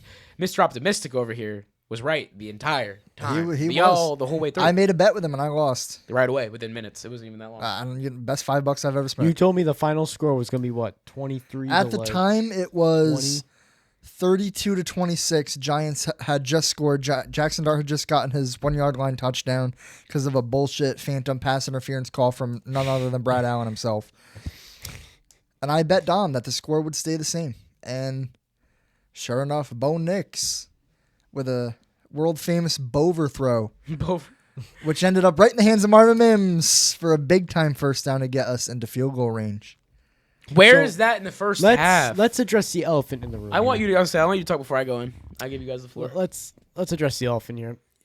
You guys failed to put up a single point. I touched on this earlier. You guys failed to put up a single point 55 in the whole- minutes. Yeah, for the whole first half. This was not a good game. Don't have it confused. I'm not celebrating. So, I don't It think is this is a good win. absolutely phenomenal You for have to be a happy, though, for a team minute. to rally and I put mean, up 33 points. If in this the final really quarter. is going to be the new rivalry game, it's good nice start. to win the first one. It's a good start. I mean, You know, I going into this game, I loved Cam Scatterbo, Jackson Dart, the Giants, what they had going on. Brian Burns. This out. game- yeah, I'm embracing this rivalry. I hate those motherfuckers. This game comes I down. want to punch them in the mouth every time they step on my field. To- If they're going to talk their shit, they Goddamn, better can you back it shut up. the and fuck they didn't. up? No. This isn't your team. I don't give a fuck. That's your quote. Okay. You don't seem like you don't give a fuck. We're not even on the good part yet. These motherfuckers talk shit all week. Nick Benito's talking on Instagram. All these Giants fans, how's 88 doing? He's doing great. That's bullshit. The fact that fans are talking shit about the dead man is crazy to me. No, you're fucked for that, and I'm glad you lost. You got what you deserved. A 33-point fourth quarter from Bo Nix and the Denver Broncos and Demaryius Thomas himself. All right, Dom, I do want to hear your thoughts, though. If I can speak for more than 10 seconds, this game falls down under one person, and this is Sean Payton. Sean Payton, I'm sorry. There's an award for best coach of the year. There should be an award for worst coach of the year. And I think it should be handed on a silver platter to Sean You're Payton. tripping balls, dude. Bo Worst Nix, coach of the year? Are you serious? What did Bo Nix do last year? He kept Sean Payton in his place. The same thing you guys said Russ failed to do is what Bo Nix did best. Sure. What haven't we seen this year? Yeah, you're not wrong on that. We haven't seen Oh, Bo we Nix have. put Sean in his Bo place. Nix has yelled at Sean. Yeah, actually, I had the first week against the Titans. Well, he needs to do it more. Yeah. Because agree. clearly Sean Payton has his head up his ass and only knows screen on his waffle-sized play calling sheet. Now, Bo Nix came out and said, because the whole fourth quarter we were doing tempo offense because obviously we needed the time. Bo Nix came out and said, I prefer this high tempo offense. That's what gets me You going. want to know why? Because it's And called a rhythm. Sean Payton, let's throw a screen, dude. Tyler Bidet is wide open if he goes 5 yards behind the line of scrimmage. Nobody's going to cover that, right? Let's throw it to him and lose a couple of yards. And then if that doesn't then work, we'll do it the same again. thing to the other side. Because they'll never Never see it coming, dude. Brian Burns, who the hell even is he? The league leader in sacks, defensive player of the year favorite right now? Never heard of him. Let's throw a screen. Well, okay, so here's my thing. With Bo Nix, I'm glad we have this comeback because it puts, yet again, I used this phrase last week, it puts the Band-Aid on the wound that there is in Broncos country. You have to have anticipation. You have to anticipate where the route's going to be and not where it's at right in that moment because, boy, I don't know what you're doing. You're overthrowing, you're underthrowing, you're not throwing the ball in field of play, period, because that throw to Troy Franklin in the second quarter wasn't even near him. Wasn't even near him. I don't even know what to say. That could have been a touchdown. Now, our focal points of our offense are Evan Ingram, Troy Franklin, Marvin Mims, and Bo. You guys are the only ones on that offense who cannot miss when the opportunity arises. Bo, when there's a home run ball, you have to hit it. Marvin, when you're open, you have to catch it. Evan, you got to catch it. Cortland Sutton don't miss. You are the only one miss. who I don't worry about to an extent. There are some times where I'm like, come on, dog, you hit it, you got to catch it. I don't know what to say. I understand you want to put the ball in your playmaker's hands. This is not the way to do it. Giving Marvin Mims a jet sweep or a screen 3 times on a single drive is not how you get it to him. Now, once a drive, you want to pull out a screen on 2nd and 6, fine. Do what you got to do. But when you have J.K. Dobbins getting 80 rushing yards a game off 14 carries, what is it actually? 14 carries, logo, and I knew it. If you took half those screens and turned them into run plays, the offense looks totally different. But now, Sean, I'm not just saying run the ball with any run you want. You have at least 35 runs that we can isolate down from the film that worked up that 100-yard rushing game. Go break down what worked against what defense they're giving you. Right. And take what they give. Let your young quarterback see that now so that when it gets too easy, he's now going to be the one to kill the play, make a different play, call an audible, extend the play, move out of the pocket, and know what to do. But now, because we're guessing on easy stuff, we're not seeing it translate. And the elephant in the room is exactly what Dom said. We are not making the plays on easy plays. You always talk about know the sticks, know the down and distance. Sean, it looks like we don't know shit on that field. It looks like our offense is so incompetent that our quarterback is getting flamed for things that are out of his control. And you are the reason for that. I will sit here and say during the games, yes, I look at Bo Nix and I'm like, you may be a franchise quarterback, but you're not what we all thought you were last year. But how much is that, Sean? And now here I'm going to break it down. 4th and 3, 6 minutes and 40 seconds, and I want to say it was the third quarter. Quarterback run, designed, first down. Simple college-esque scheme play, but you know what? First down. It got us 6 or 7 yards. 3rd and 8 at 5:08 in the third quarter. So following play. Roll out, play action to court. First down. Are we like it's not that hard. Now we're getting some tempo, as Dom said. We're moving it around a little bit. The defense is now on their toes. Some rhythm. After that, it's now 4th and goal. We do our stupid bullshit on the goal line that got us 1st and goal. Now it's 4th and goal.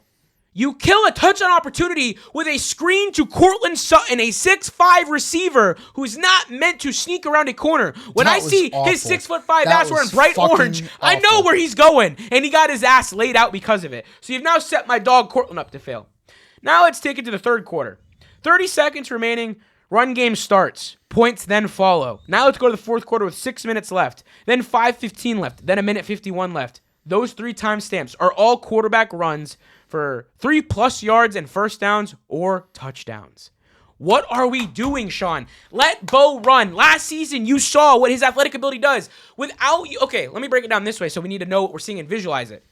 If we didn't let Lamar Jackson run, if we didn't let Josh Allen run, if we didn't let Jalen Hurts run, hell, if we didn't let Jaden Daniels run, would they be the same quarterback they are when we watch them play at their best? Nope. Would Josh Allen, hell, we're watching it now, would he thrive if he had to be a pocket quarterback only? He may not even be in the league. Exactly. If Bo's strength is running the ball, so be it. Let him run the goddamn ball. I'd rather him have more rushing yards than passing if it means we're winning. We're putting up 30 points a game. Utilize the plays you ran last year that cashed in you points and first downs. It is not hard. Players have memory loss because in football, you have to. Because if you're holding on to what you just did, boy, it's going to be a rough other 3 quarters. Use the plays that worked last year, especially against certain defensive looks that you've played. If you've played a team running Dable's defense, or the Giants' defense rather, run plays that worked last year. See what they're doing in film that you did through weeks 1 through 5 that worked on these given plays. Oh my God, controversial PI. I don't even want to get into it. Refs, now I'm going to leave off Sean Payton. Refs, I don't know what else I got to say. You don't want to call it when the defense is tugging. You don't want to call it when the offense is tugging, but you're going to call it whenever you feel fit. Riley Moss turned around to play the ball. By textbook, that's now playing the ball and not PI. So when we call that, and then Sean, I will be honest with you, do not run on the field. Yeah, You've been in the league for God knows how all the long. way down to like the 5-yard But, line. it was but on. that PI call, granted we win, so it's hard to not talk about it, but I'm going to talk about it. That PI call could change so many things and change the entire mood of this We this could have podcast. lost that game. There's a chance I might be flipping out right now talking about it. I'm a little bit more cool, calm, collected because we won and had one of the best comebacks in NFL history, statistically, I'll say, because, the Patriots will never be overshadowed. 28-3. You had to throw it in there. But Brad Allen, man, I don't know what we're doing there. Sean, I don't know what we're doing either. You don't deserve a This job, Brad game Allen. is just beyond me. But like I said, I listed right there. Listen. Those were all my big takeaways that I need to see fixed. We can go in circles about this all day. There it is. I was waiting for it. What? Every single time we talk about a Broncos game, you're the one that decides we need it's to move like on because instantly. I can only listen to so many minutes of the Broncos. There are 2 more things I want to say before we I'll move go on. fuck from myself. this 'Cause I wasn't even gonna move on. I I hit was all my gonna key surface points, so another you're good topic. to go, Nick. But continue. Dre Greenlaw. We talked about his suspension earlier. We haven't talked about the difference in this defense when he was on the field versus when he was off the field. You could tell he's bringing physicality to this defense, right? He's not just standing up to the refs, defending his guys. He's on the field making plays every single time. When there's a ball carrier going up the field, Dre Greenlaw was right there. If he wasn't making the tackle, he was this close to doing it. And that's what we've been missing on this defense. And I understand people that are saying, oh, this 1-game suspension isn't that big of a deal because we haven't had him. We don't really need That's him. an explosive offense. Listen, Justin Sherrod and Alex Singleton are okay. That's great. They're not Dre Greenlaw. They are not Dre Greenlaw. They are not making the plays Dre Greenlaw can make. They don't have the mentality Dre Greenlaw has. And they're just not the same player. I mean, me and you said it in the first quarter. Even on plays where he didn't necessarily get a tackle, you could see that the offense had to He's there respect to his presence. pump everybody yeah. up, Yeah. man. He's so physical. It's that downhill I mentality. mean, you Yes. saw the kind of mentality that me and you've been craving for years with the way he reacted to Yes. Brad Allen. I was begging for a guy like Jack Jones all year, and here he is. And linebacker for him. Yeah. Now, Dom, I'm going to let you close it out since you had a thought. To I did do- have one more thing Oh, to you say. have one more thing? My bad. So, I'll fuck myself again. Go ahead. do you Nick. want to use No, your thing you as got the it, you got it, closer? 'cause I'm gonna go to a I'm gonna go to Okay. a different Bo aspect of Nix this game, I should say. is the first player in the history of the National Football League to have 2 passing and 2 rushing touchdowns in 1 quarter. First time that's ever happened. You're not wrong. You are not wrong at all. And my only concern with this is that, like, when I went to school today and I've heard it over social media, this comeback isn't something we should celebrate because of the first 3 quarters. Well, if that's the case, then we can't really celebrate the Patriots Super Bowl win, and that's all I've We got to can't say celebrate anything ever. for that. So, Dom, with Any that, game-winning kick, So, can't celebrate We it. can't move on from this without talking about the Giants at least a little bit. I actually wanted to. I'm glad you're going to go to that. Thank you. The Giants. Here to hear first. The Giants lost this game for a lot of reasons, and it was a lack of rally in the last quarter, a lack of leadership on the offense, and your defense fell apart. And 2 huge things listed it in the notes here. 2 missed PATs. Huge. Yeah. In fact, that kicker is now released. We didn't hear say it in the news, but the Giants did release that kicker now. But I will say I respect the way he responded to the media when they asked him. Yes. He said the thing that you guys have been saying since we started the show. When you were paid millions to do that job, you need to do it, or else you're not down that field. And he said, I get paid to do this. There's no reason for me to miss those 2 kicks. That's what I do every day in practice. I need to make those kicks.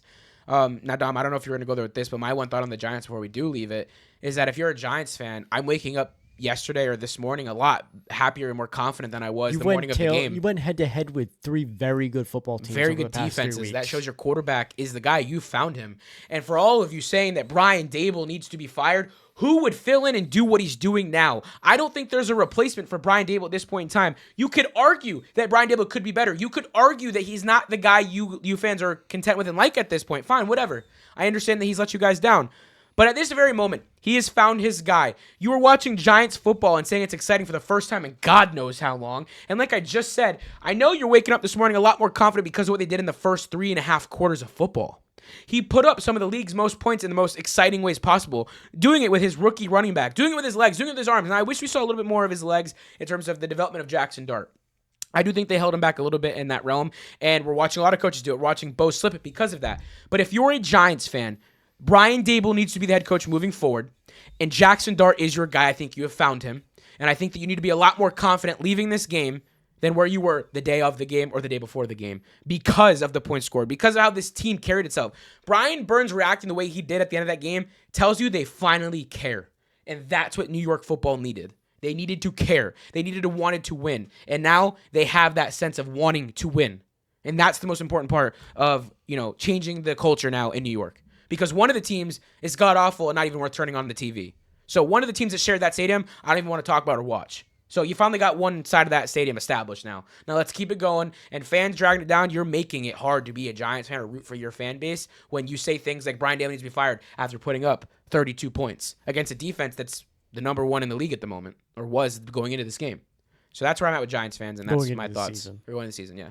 And that's my thoughts on this game closing. I don't know if you guys have any last words. I have no respect for the Giants, their fan base, their coaches, their players. You're all a bunch of social media keyboard warriors who can't back their shit talk up on the field. Dom? I can't wait for next year. I said what I need to say. All right. Moving it on, Dom. Give us your scoop. What you got? You guys had your flowers. Time for my flowers. Say flowers. That was not funny. That was not funny. It was hilarious. The Ravens suck for a reason. But wow. So on the late night Monday Night Football game on ESPN, the Seahawks took on the Texans at Lumen Field with 107 decibel loud crowd. I could tell on the broadcast it was loud in there. loud. Well, it shook every time they zoomed in. It was even loud. with all their undercovers. That's why. So the Seahawks, statistically, over the past, I think since 2002, have the best record on Monday Night Football in the whole season, the whole league. I think it's like 33-13 or something. You know better than I would. Anyways, they add to that lead today with a 27-19 win over the Texans. I'm going to start off by saying this win was terrible. As a Seahawks fan, no. He's putting As a Seahawks fan, no. Get that on a T-shirt. The Seahawks did everything they could in this game to lose.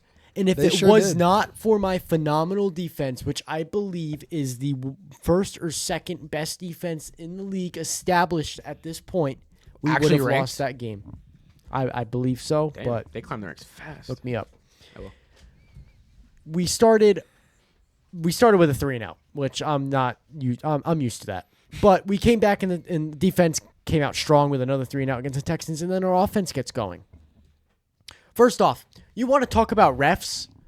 So there was a nice part in this game where C.J. Stroud took an 18-yard sack. His knee went down in the end zone. If you guys want to watch the clip, it's everywhere right now. Yeah, it was his knee safety football came down in the end zone. It was a safety. They ruled it a safety on the field. Cover for the next episode, Gabe. Yeah. I'll hold it for a few seconds. Thank you. Get that for me. They went back.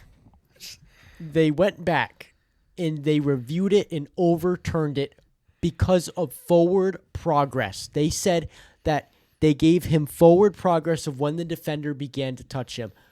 If you watch the replay,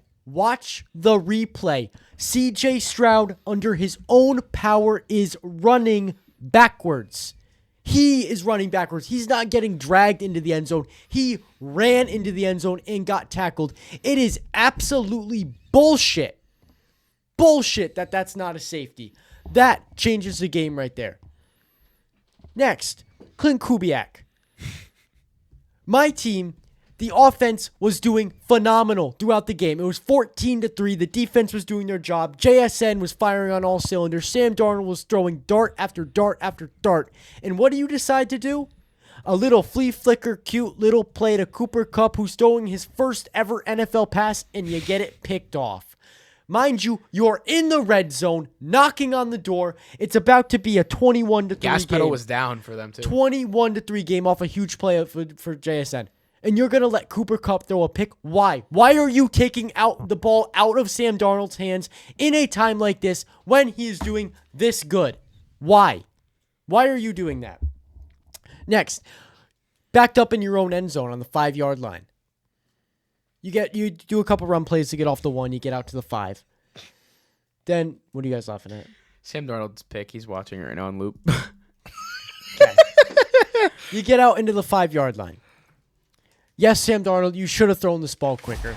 At the end of the day, I believe that the offensive coordinator sets you up for failure in this. Oh, for sure. Oh, for sure. Why are you in gun passing the ball on your own 5? You need more room. I don't care if we go 3 now.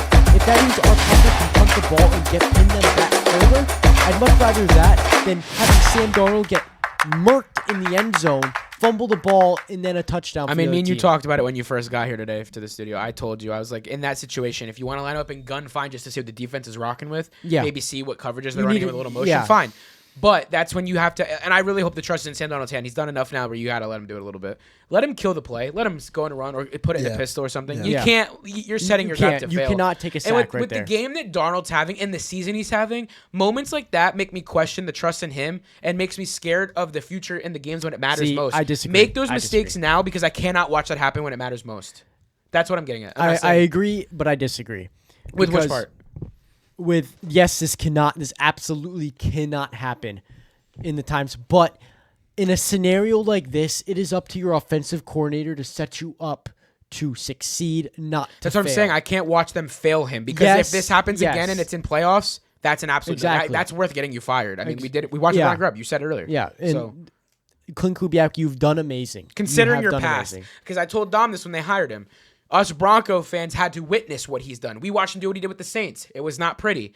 So even though he's had some hiccups, major hiccups thus far, ones that made Dom rip his hair out, he is doing a lot better than I anticipated, and you have to give him credit for that. He's grown as a play caller. He has. And for the Seahawks to have this lead in a turnover margin of 4-1 with the Seahawks gave away the ball, and I do have to touch on Sam Darnold, you did phenomenal this game passing-wise, except for one throw. Do I have to bring and it it back was up? a blatant interception. It was a terrible throw. It should never have been thrown. Maybe you saw a ghost. I don't know. Maybe you did. One ghost to game's fine, Sam Darnold. You're still But great. everybody... It's spooky season. You can see one ghost a game. That's okay. It's like trick or treat. If you Just see a the door, season. knock on it. Just see what they give you. If they give you an interception, you're screwed. I'll take that. He did it for Halloween. Ooh, she was Sam Darnold, and I was the defender. You know, interception. Derek Stingley. Derek Stingley. Ooh, I like that. So, anyways, I know my we've stuff. said a lot of shit about refs today. I got to I have give to the say, I ref need you his to finish it flowers. So after that interception, when Derek Stingley Jr. picked off Sam Darnold, he did some extracurricular stuff to JSN, ripped off his helmet, and then JSN, without a helmet on, got killed ref. on the sideline. The ref guarded The him, ref though. sat on it. And then the ref came over Lap dance. and leaned over him and protected him. And I have I've mad never respect seen for that that I love ref. that. That was my favorite. I love I've that. never Seeing seen that that in my actually made me life. hopeful that there are some good people out there Yeah. that officiate these games. And Not Brad Allen. JSN was definitely on his fantasy team, which, okay, I would do the same thing if I was that ref, but please, thank you, ref, for doing Well, no, that. look, that doesn't matter. I don't care what ref did. Even if it was Brad Allen doing it, which I can tell you would never. Fuck Brad Allen. The fact that a He ref, probably hit him. the fact that a ref has Push enough him. awareness to step in there and understand, like, look, Know what he's doing I know and you're protect the pissed player. off, but we got to keep the guy without a helmet on safe. And at the end of the day, pointing fingers never wins. So just getting in the middle as a ref, no ref has the balls to do that. They usually take authority because they know that if they get touched, it's immediate fine. Seeing him go in there without even thought, because he could easily got swung on. Oh my and God, that could be a whole lawsuit. We're He talking could have about took right a now. helmet right to his head. So I don't know. Seeing that play put a damn smile on my face. I Yeah. want more officials I've like that. never seen that happen. He's a former receiver.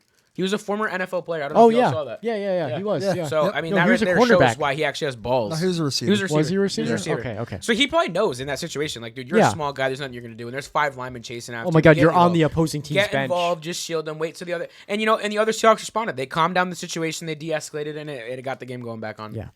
Now, if you're the Seahawks, you have had the foot on the gas the whole first 3 quarters. Why are you doing the reverse of what the Broncos do? I've seen this time after time again last year and now this year too. When did you end up with Candy? You need to keep the foot on the Pretty gas recently. through all 4 quarters. Why are you letting up in the 4th? I saw 3 and out, 3 and out, 3 and out. Here's the ball, Texans. Here's CJ Stroud. Have it. Have it on a gold platter on our own 20-yard line. Thank God our defense is what they are. Did you ever get what rank they were? I couldn't find it, to be honest with you. The defensive ranks are stupid. I'm not going to lie. ESPN just keeps giving me 25 offensive total because, as a league, we don't appreciate the defensive side of the ball. Which is bullshit. I would imagine due to their team rank, they've got to be top 10 easy. They I have mean, to did you be. see the defense perform last night? Now, But I hate the to only cut you thing that off, kept us in the game. but if you want to open that Kit Kat, I can take over a thought that I haven't even said yet. Go for it. So we talked about how strong, you can't sit here and bitch a Charbonnet. He had a decent game. You can't bitch a K9. He had a decent game. But what I'm coming to, and Dom, you can disagree with me or stop me immediately when I'm wrong or Seahawks are going ranked off. 10th. 10th. So I was right. Top 10. You can tell me when I'm wrong. I know these 2 running backs because I've seen what these running backs can do. There is more to be done with these guys, and I'm seeing hesitant to rely on the run game because of how well Darnold's playing. Now, I respect that. If the pass game is working, continue. You have the best receiver in the league right now. But I need to see Charbonnet and Kenneth Walker get a run game established. Could you imagine what this offense turns into when they can take the weight off of Sam Darnold's shoulders? Charbonnet had 2 touchdowns. I know, but I want to see more carries and production and yards. Like, I'm just seeing them So, only use him in key situations, which I is disagree. fine. But I disagree. You got to understand the logistics of these 2 running backs and what K9 has been in the past couple of years. He's been plagued with injuries, especially last season. So to have him come off last season plagued with injuries, you need to not limit him.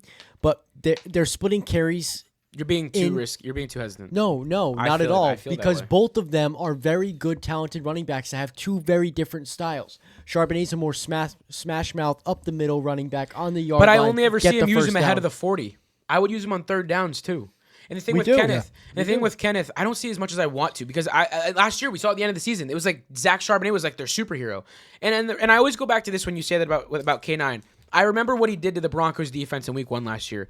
That man is lethal when warmed up. Yeah, exactly. Yeah. And he does have the breakaway speed and the breakaway talent to do it. But this is where I'll leave He's got this the conversation field vision off. too. Yes. His anticipation. Is I would nuts. rather have K9 healthy for the playoffs than have him out by game 4. I just hate seeing the run game not get utilized as much as it could be. I understand last night was by no means terrible. I mean, you can't complain with 2 touchdowns and 66 rushing yards out of your starting back.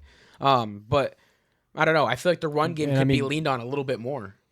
Every and this is what I'm saying. Actually, this is what I'll go to instead. I feel like the game plan for every game has been such a pass heavy, which again, lean on your strengths, but has been such a pass heavy concept that what do you do when the defense finally prepares for you the right way and smacks you in the mouth and you have to rely on that run game because the pass game's not working? Or I God agree. forbid if Cooper Kupp or JSN goes down, then what? I agree. And this is where Clint Kubiak has to come out and draw up some designs. I've watched K9 run into brick walls time after time again. He's You'll an run the ball all-around on back. first down, He can brick do it wall. all. Second down, brick wall. You got to start. The Seahawks team-wise are ranked at the very bottom for plays without a yard gained, for running plays without a yard gained, because we've been stopped at the line of scrimmage so many times over and over, and that's what can't happen. You need to average 3 or 4 yards a run least. every single run. You cannot go backwards. You cannot get stopped, and that's the issue with the run game in Seattle.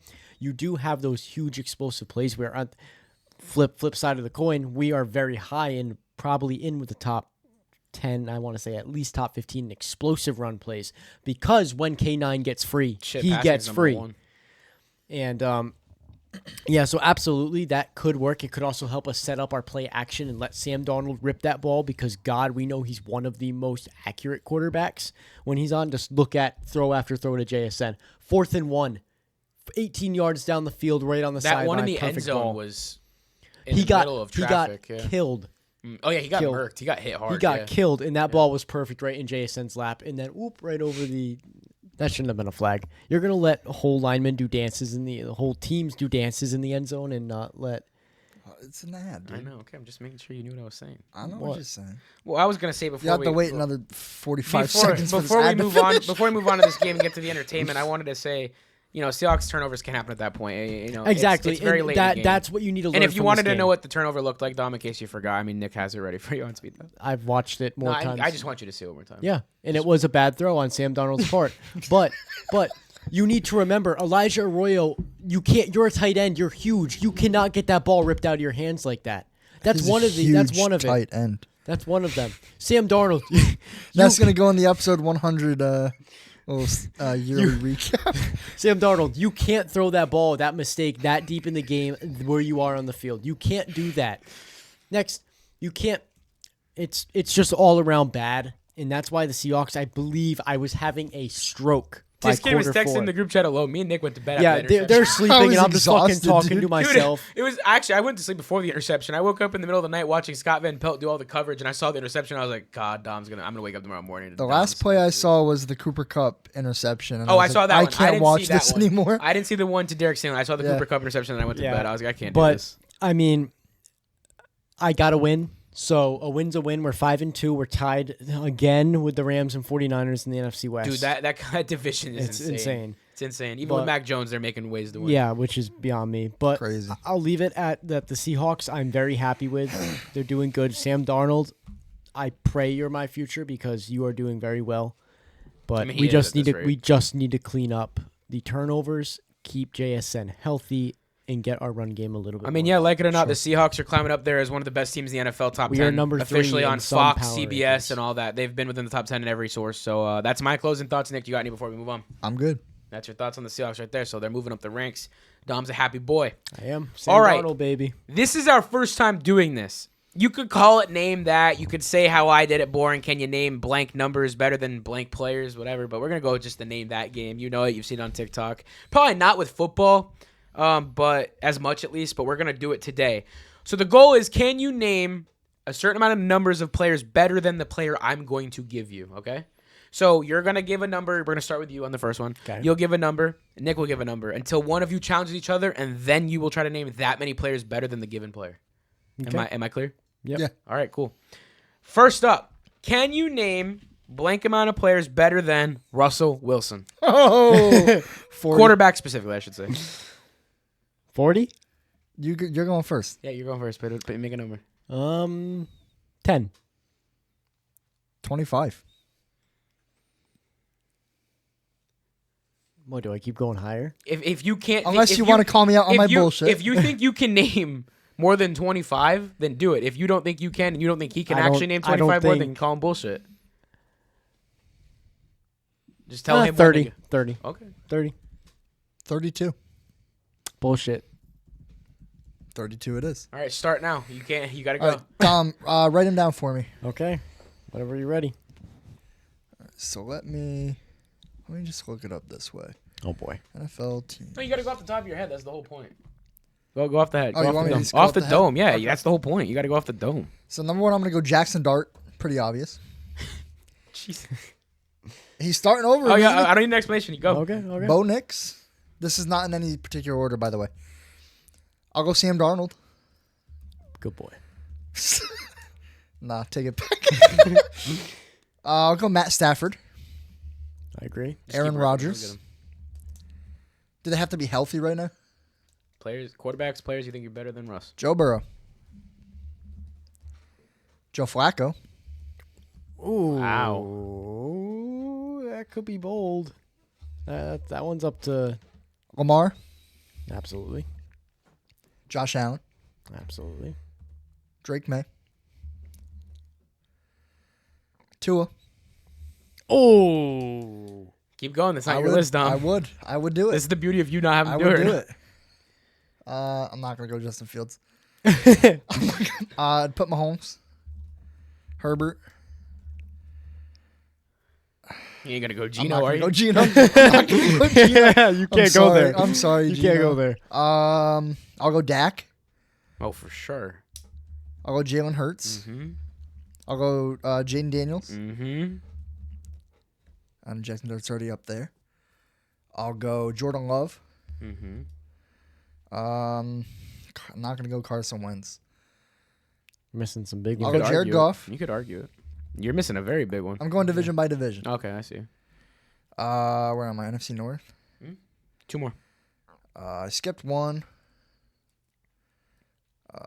Packers, Lions, Vikings, Bears. I would. I'm I'd- not gonna talk. Caleb's been balling. I might I'd put, put him on there. Caleb. I would put Caleb at this point. I would take Caleb over Russ any day. You're struggling, dude. I already put Darnold on there. I already put Stafford on there. You're missing Biggins, dude.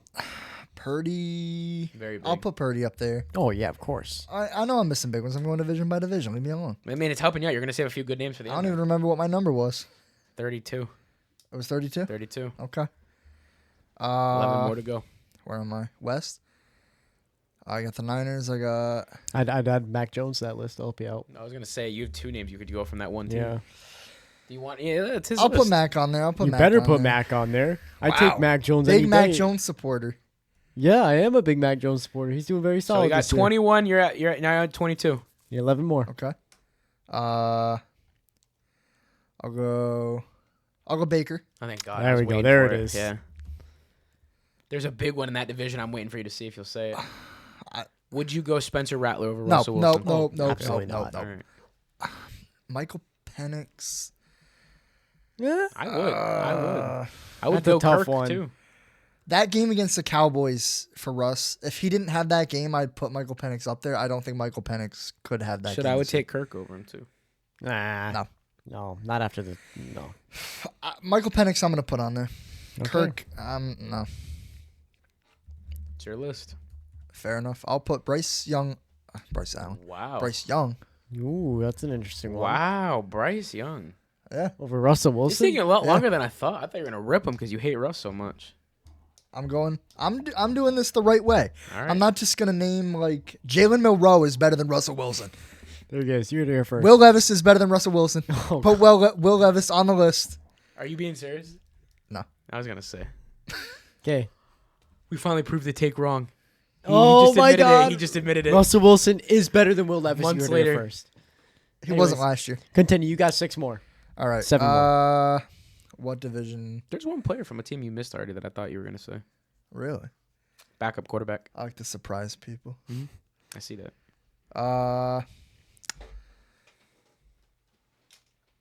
Trevor Lawrence. Seems like you're struggling to do 32, Nick.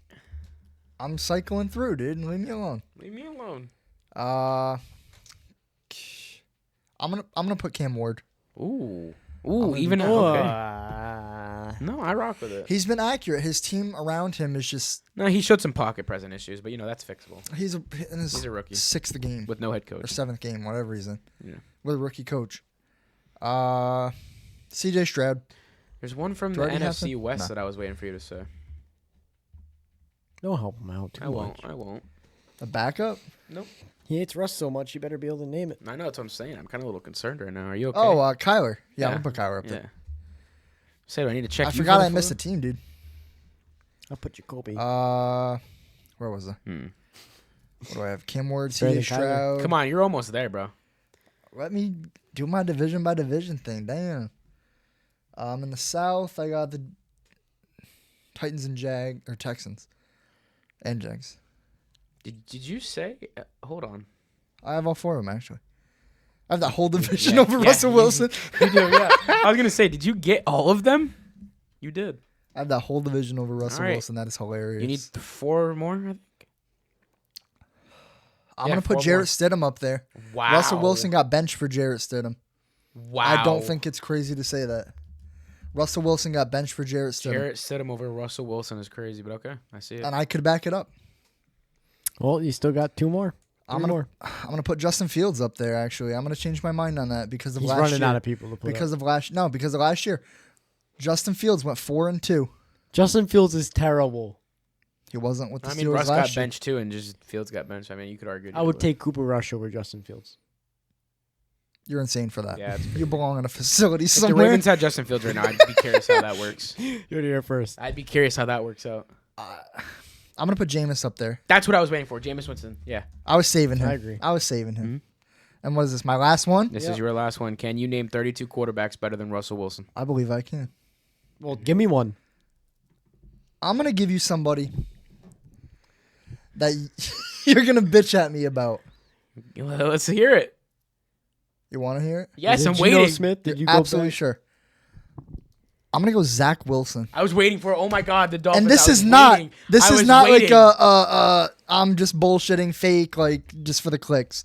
I genuinely believe if you gave identical rosters to Russell Wilson and Zach Wilson, they would have at least the same success. I truly, wholeheartedly, in my heart of hearts, believe that. Current day.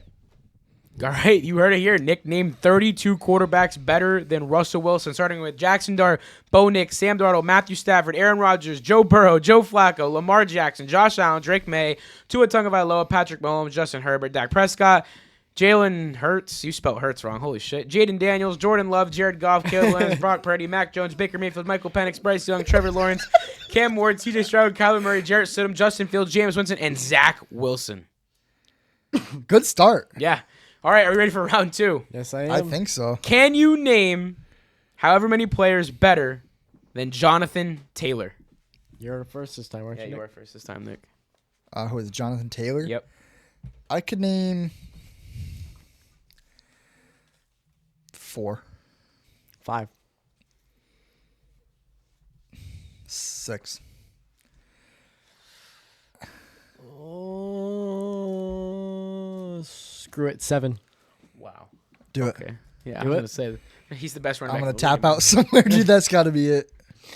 So ready? all right, so go. Jahmyr Gibbs. Mm, David Montgomery. mm. Fuck it. I take Scat. Wow, that is complete and utter bullshit. Bucky Irving. You are full of fucking shit. No, I take Scat with the momentum he has this year over him any day. Jonathan Taylor's on pace for Jo- one of the. Jonathan Taylor was also on pace back in 2020 for one of the best seasons because he had the best O-line in the league. It's the same reason why Daniel Jones is doing so well right now. Okay, continue. It's an established. This is not an explanation piece. James Cook. Saquon Barkley. And Derrick Henry. I agree with them all except Scat and James Cook You would take Monty. and Monty, not Monty. I would say not I would not Monty. take Monty over would. Jonathan Taylor. I would. I have him in fantasy. He's one of the best running backs in the league. Period. I think if you go to the ranks right now, it thinks it's JT then Jahmyr, and then Bijan's probably somewhere around there. Yeah, you didn't even name Bijan. Yeah, Bijan over Scat any day. James Cook, James are you Cook? serious? After what he just had the other night, that was a shitter.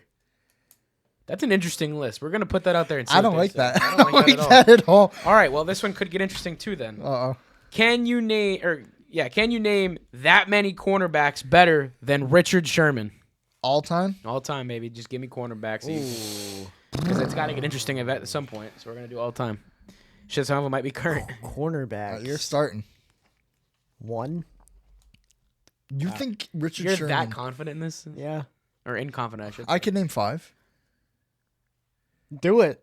Okay. Okay. That's light work. Champ Bailey. Write him down. Oh, shit. Goddamn. Darrell Revis. Revis Island. Yep. I'll go Charles Woodson. Keep going if you can. Prime. Shit. Okay. Who? Prime. Oh. Deion Sanders. Don't do that. Do not do that. I will fist. You would take Richard I Sherman will over fist fight Deion you Sanders? on the podcast. Keep going, Nick. I want to see. Flabbergasted. I'll go. I'm trying to come up with cool ones. There's one that you could argue if you wanted to. You're wearing the jerseys to do it. No. No? Okay. Not yet. I wanted Not to yet. See. I wanted to see. He. Don't even Not go. the way Don't he's go. played this year. Not the way he's played this year. No, not him. Oh, you're not thinking of him? No. We're not on the wavelength for No. once. I'm thinking of someone who ain't playing for us right now. I have no idea where you're going with It's that. fine. It's fine. You don't need to. What do I have to do? 6 or 7 or what? Chant Bailey. Who the hell is Chant Bailey? All right, we need your fifth one. Okay, let me lock in. I'll go. Shit. What are you shitting about? I screwed up everything. You're so illiterate. It's not even Bro. Give me. Whatever. You want more? You're struggling. I want to come up with like a. A flabbergaster? Yeah. Okay. I don't want to come up with an obvious. Oh, one. I've got one. You got one? Yeah. I can't give you any hints though. Night Train was a corner, wasn't it? Was he? I think he was a safety. Let's look it up. I'm pretty sure he was a safety. Actually, no, you might be right on this. Holy was a shit, corner. you might be. Yeah, he was a corner. Give me Night Train, baby. Wow. I wanted a shocker, and I got him. I was thinking maybe Ed Reed, but he might be more of a safety. He's a too. safety. Yeah. I think he played more strong. Ed Reed is a safety. Yeah. I want to see how far you can go, or is there you can't do any more than that? You think Richard You Sherman's want me to 6? keep going? If you can, I want to know what you actually believe now. I'm curious. Okay. Because you seem like you were going to go more than 5 if he didn't stop you. No, I don't think Richard Sherman's that bad. I could probably come up with one or two. Go for it. I want to see what more interesting names you got.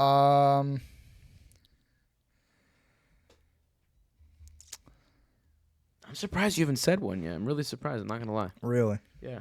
I have no idea where you're going with Chris that. Harris Jr. I thought No, maybe you would argue. no. I just no. thought maybe where your head was at was Hell no. because you're very biased when it Fuck comes to Chris no-fly Harris zone. Jr. Wow.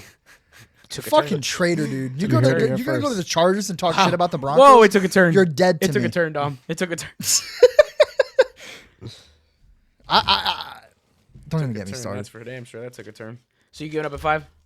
Want to call quits there? I could go more, but Okay. for the sake So of he time. named 5 cornerbacks better than Richard Sherman. Champ Chris Bailey, Harris Jr. Jarrell my Revis, ass. Charles Woodson, primetime Deion Sanders, and the Night Train. An oldie. That is an oldie. I wanted my. I'm willing to bet that some people don't even know who he is. I thought he was a safety. I'm not gonna lie, but that is. Casual. How would you think of that? That was our first time ever doing it. I didn't want to do like Jalen Hurts or anything like super like specific to our show. I wanted to do Russell Wilson. We had to do running back. I wanted to do a running back position. I thought JT is at the top of the league right now, and then cornerback. I wanted to go a little bit of a Dom's flavor, but he didn't really bite on it as much as I thought he would.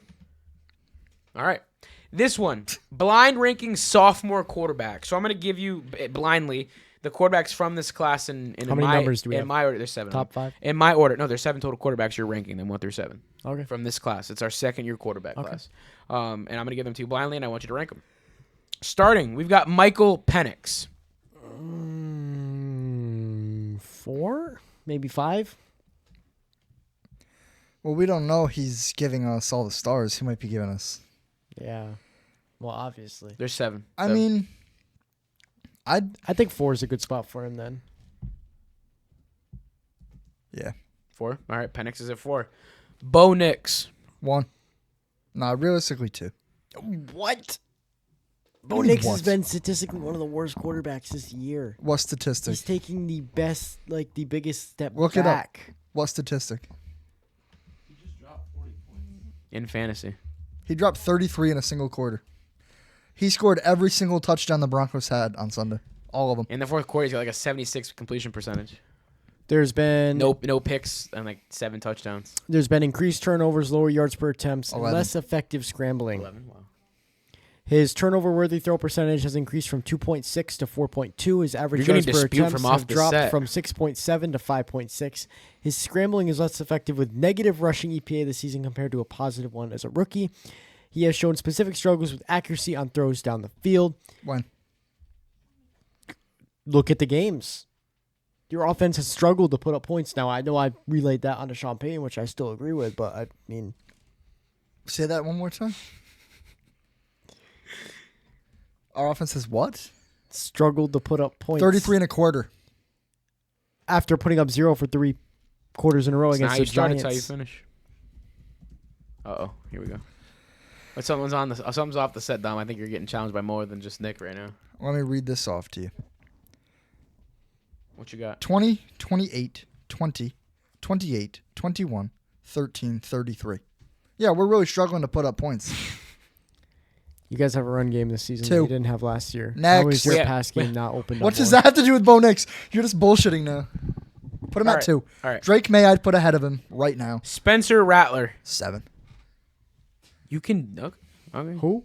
Spencer Rattler. Exactly. There's someone... No, okay. I'm not even going to help you out. Put him at... No. him at 7. 5. It's Put him 7. It's 7. It's Oh, 7. no, It was a 6, joke 6, thing 6, saying 6, Spencer 6. Rattler. It's 7. You said 7. I said it as a joke thing. Okay. A joke thing. Caleb Williams. 3. See, I think Caleb Williams has performed this season better than Bo Nix. But when he says Drake May, we're going to have to put him below Bo Nix. See, this is when I said Bo Nix should have been lower, not at 2. He belongs at 2. No, he does not, Yes. because I can name 2 sophomore quarterbacks that are better than him, and Caleb Williams and Drake tying May, into 2 the of last them. segment. I like that. Right there. If Caleb Williams wasn't picked first overall, nobody would think as highly of him as they do. You can clip that. I've always been one of the biggest critiques on Caleb Williams and Because how you hate he's his played, style of play. because he was awful last year. Terrible. Hard to watch. This year, they're on a 4-game win streak. He looks like he's So are completely we. turned around. So are the Broncos. And we've played good teams. Well, I think I've seen I've seen growth, something that while Bo Nix has regressed from a sophomore slump. Has he? Yes, I believe he has. I don't think I'll so. back that up. I don't think so. We were just talking about how you guys throw screens every play, which is a huge step down from No, last that's year. Bo Nix's fault. That is still going to correlate into a slump on Bo Nix's side. What do you want from him? To rip the ball downfield. You want him to just change the play in the huddle? Okay. Get his ass 3. benched? Put him at 3. Put him at 3. Good boy. Drake May. 1. And then Jaden Daniels. How has he He's Okay. also taken a sophomore slump. I forgot all about Injuries, Daniels, I'm bro. not going to lie. Dude, yeah, like, I was I'm like, not going to lie. I forgot he existed. I would have put him closer probably to where Bo Nix is right now and probably swapped him. I put Bo Nix at 5, Jaden Daniels at 2. That would be my personal list. But we have one more, I right? got to say it on one then. and your final guy that you put at 7 is JJ McCarthy, which I can get. absolutely. He hasn't played. He JJ hasn't McCarthy's played yet. fucking terrible. Son, you said Spencer Rattler at 7. I'm like, well, can you say that because JJ hasn't played yet? Even when he has played, he was atrocious. Yeah. And I think he's terrible. I don't think he's a good quarterback. And All I right, think that so- the Vikings put all their eggs in the wrong basket.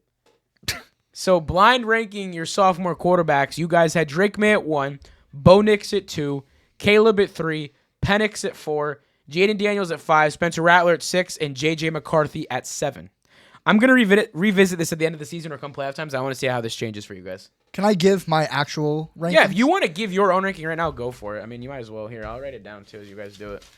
So, Nick, you go first. So my actual rankings, I'm going to keep Drake May at 1. Mhm. I'm going to keep Bo Nix at 2. Mhm. I'm going to put Jaden Daniels in at 3. I'm going to move Caleb Williams to 4. I'm going to put Michael Penix at 5. I'm going to put Spencer Rattler at 6, and McCarthy stays at 7. Okay.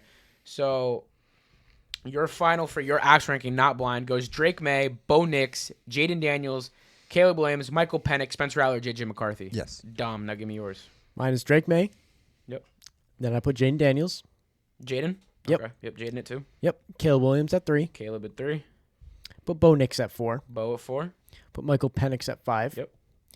Then Spencer Rattler at 6. McCarthy at 7. Okay, so that stayed consistent, which I can respect, obviously. So, Dom, your unblanked final ranking of sophomore quarterbacks at the midweek point, or at the midseason point, rather, is Drake May, Jaden Daniels, Caleb Williams, Bo Nix, Michael Penix, Spencer Rattler, and JJ McCarthy. So we'll see how these change come the end of the season. Will we see Bo continue to decline? Will we see him rise? Will Caleb slip into first? Will May fall? We will see as the season progresses, because right now, these are all just keep going up and down from where they were drafted. As we know, there was a lot of critiques on this class. All right, moving on. Now that we're in week 8, I think it's time to finally talk about the seeding in the playoffs. I think it's a little rich for me to talk about it through weeks 1 through 4 or 5. Sure. I mean, how are you going to talk about the seeding then? But now I think it's week 8. We're going to week 8. It's worth talking about. So the AFC in the first seed, we have the Indianapolis Colts. At number 2, we got the New England Patriots. The 3 seed is the 5-2 Denver Broncos. At the 4 seed, we've got the Pittsburgh Steelers. At the 5 seed, we got the Buffalo Bills. The 6th, the LA Chargers. And 7th, we have the Jacksonville Jaguars still after a 2-game losing streak. Heading over the NFC, in the first seed, we got the Green Bay Packers. Then in the second seed, we got the San Francisco 49ers. Follow that with the third seed, we got the Philadelphia Eagles. Buccaneers at 4, Lions at 5, the Seattle Seahawks at 6, despite having a 5-2 record. And finally, the 7th seed is the Los Angeles Rams. What are our thoughts also on a these? 5-2 Welcome record. back, Although, yeah. 2014. This is an odd bunch right here. I think it's worth mentioning Indiana Jones and the Colts, man. This has been one hell of a season with They're doing start. I mean, they whipped the Chargers' ass. Yes, the scoreboard looks a little bit different than what it looked like when you watch it. It's But not any of the teams that are on this list that surprised me. It's the order that they're in. The Jags, I'm a little shocked that they're still in this running. But That is we're true. gonna see But that the change a Colts little at bit. number 1, who would have thought? Who would have? I wouldn't even thought they Now, were gonna be in the 7th seed. Period. Dom, do you want to going share into the season. bet we made with the viewers? Oh yeah, that's got to get put on the show. I don't remember. doesn't Oh my God, how do you forget a bet you made? So our bet was if the Indianapolis Colts finish with 11 or more wins, I owe Dom $5. If they finish with 10 or less wins, he owes me $5. I think the Colts are the elite team this year. I'm not going to lie. I think they're the team. I think they're the Vikings of last season. I think they're going to fall off a little bit. I don't I don't see think it. they're going to be awful, I don't see it. but they're not going to keep this pace up. I don't see it. I think they're going to keep it up, foot on the gas. They haven't had this momentum in a long time. They'll do it now. Exactly. Do it for him. So He had a picture of the Colts guy for so you guys who can't see. predictions. Who do we see the final 7 seeds being come the end of the season? Confidently, at least. I So think give me your confidence. the you think they're gonna stay. NFC will Remain the likely same? remain relatively similar. The Same Lions teams, just might different move up. seeding? Yeah. Okay. The 49ers might. I don't want to say they might end up falling out, but I don't if think they lose, can if fall they out. lose more players, I don't think it's going to affect them. This it hasn't affected them yet. what a job by Kyle Shanahan. And dude. C-Mac, dude, he went off on It's Sunday been going night. off the past month. Yeah. Yeah. Fantasy owners, you must be loving it right now. The AFC on the other I hand. can see the AFC reworking quite a That bit. could I change think a the lot. Steelers are might going to fall drop. out. I think unfortunately you're going to see think the the Chiefs Jaguars take are the gonna Jag drop. spot. You're going to see 3 AFC West teams, I think. Yeah, I Unfortunately. don't doubt that. Yeah, you're probably going to see the Chiefs taking the Jag spot. There's 3 NFC I think West the Steelers teams. slip a little bit, and I think now is when I ask you guys, are the Steelers frauds in 2025? Frauds in what sense? Do you think that the strength of how they've been playing is actually legitimate, or is it similar to what Ben Roethlisberger was in I that believe they second to will- last year or final year? I believe they'll win the division and make the playoffs. Yep. I believe there will be a wild card exit. First round exit, you heard it here first, Dom. Are the Steelers frauds, or is they as good as they look? Considering that their wins are from the Browns, Vikings, and the Patriots, Something to look which into. is not terrible, but it's like equivalent to the Bills with a combined record of 1-13 for the teams they beat, which is kind of crazy. Are the Bills frauds? No. They're on a 2-game losing streak. We haven't said yet this episode. They Time haven't- will tell. They haven't beat a real team, but yes, time will tell. So I messed up a little bit, Dom. I forgot something that you didn't notice yet. Uh-oh. What? Scroll down. A 2-minute warning score. Yeah, so I you're noticed. gonna have to look up NFL Week 8. You're gonna have to wing this You with have the to do games it we yourself. did do. Yeah. So you're not gonna say the Broncos, the Seahawks, and the Steelers and mean Bengals 7. game. Can you pull this off? Is my question. Oh, I'm Without me outlining it for you easily, can you pull this off with just the NFL grid? sure. Let me pull it. I guess up. I'll get the 2-minute timer since I messed up. I at least can do that for you tonight. I hate that it starts right when you do it. All right, you tell me when you are ready. Ready? He's taking that deep breath. Steady, go. So first game, we got the Rams and the Jaguars, in which the Rams absolutely dominated the fraud known as Trevor Lawrence. 35-7 is the final score from London. London, correct? Yes, London. Next up, we got the Eagles in a redemption game against, not even a redemption game, just a fight back into a good record against the Vikings. They sneak by with a win, 28-22. Next up, we got the Patriots on a Super Bowl run face off against the terrible head coachless Titans. Mouthful.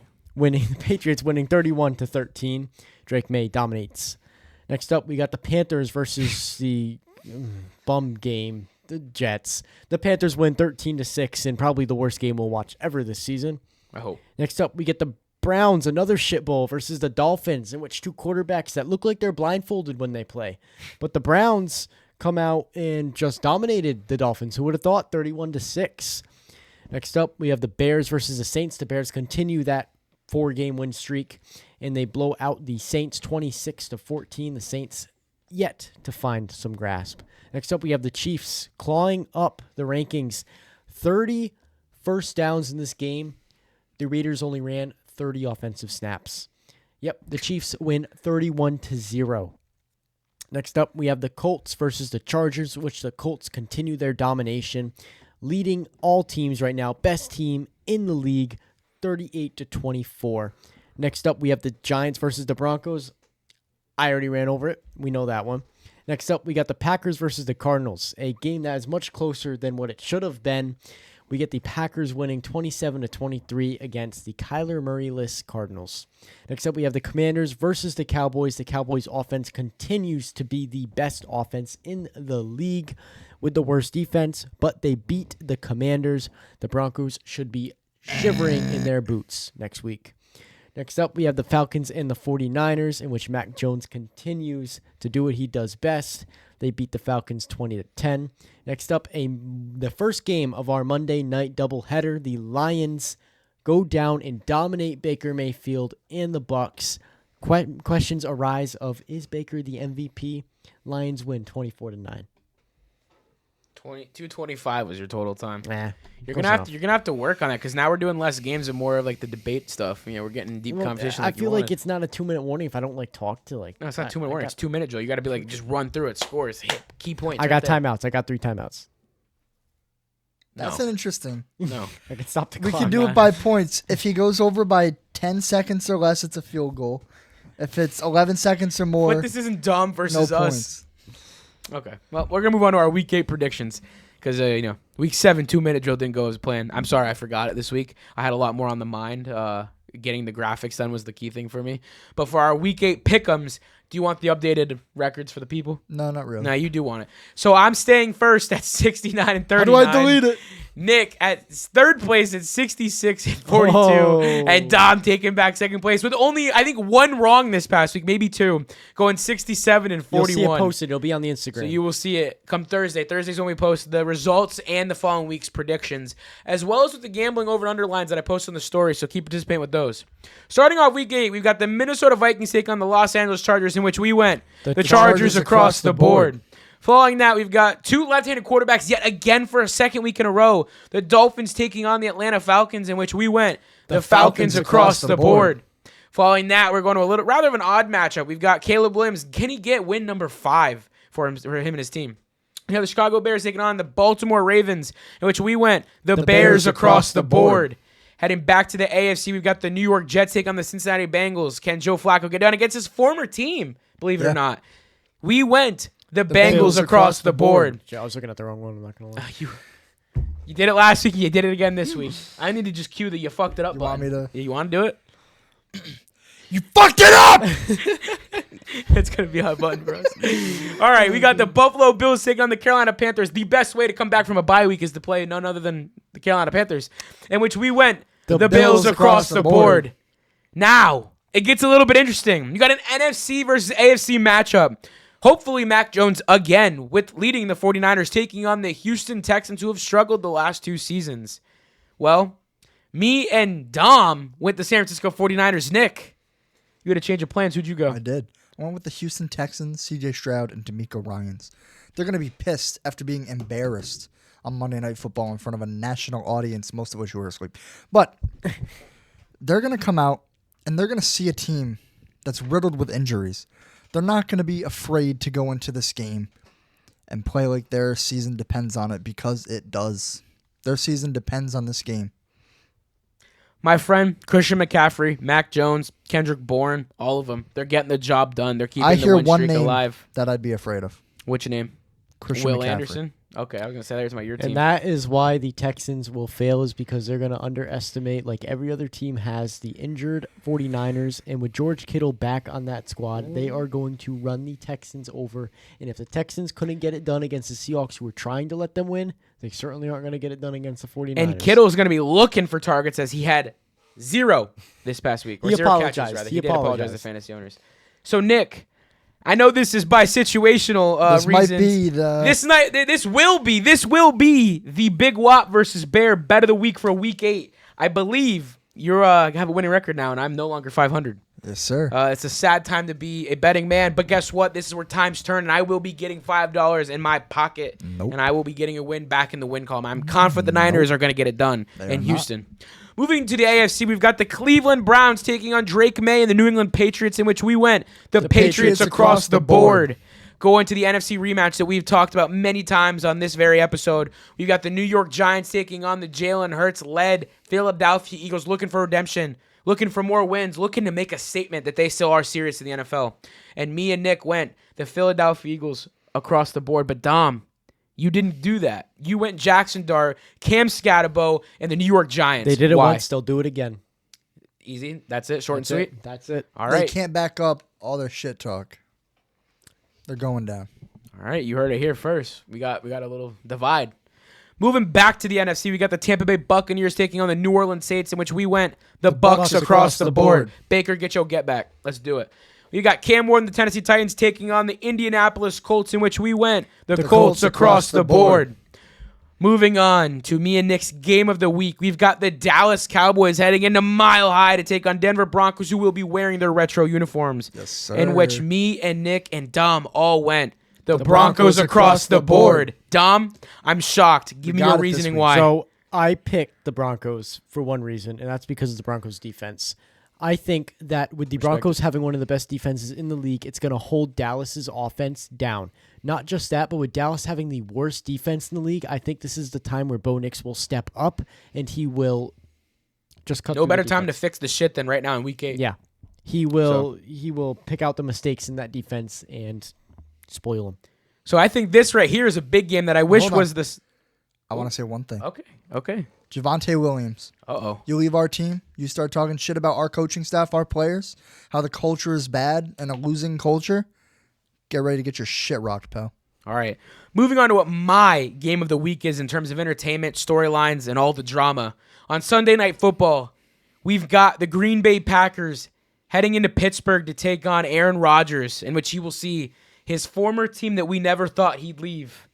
And, well, me and Nick went the Green Bay Packers. Dom, again, you had other plans, and you have Aaron Rodgers taking the dub against his former team. That simply why? Aaron Rodgers will not let this team lose. Aaron Rodgers is going to carry this team to a victory because he will not lose to Jordan Love and the Packers. I think it comes down to more than Jordan Love. I think it comes down to Micah Parsons getting involved. This game, Aaron Rodgers becomes the 5th quarterback of all time to beat all 32 teams.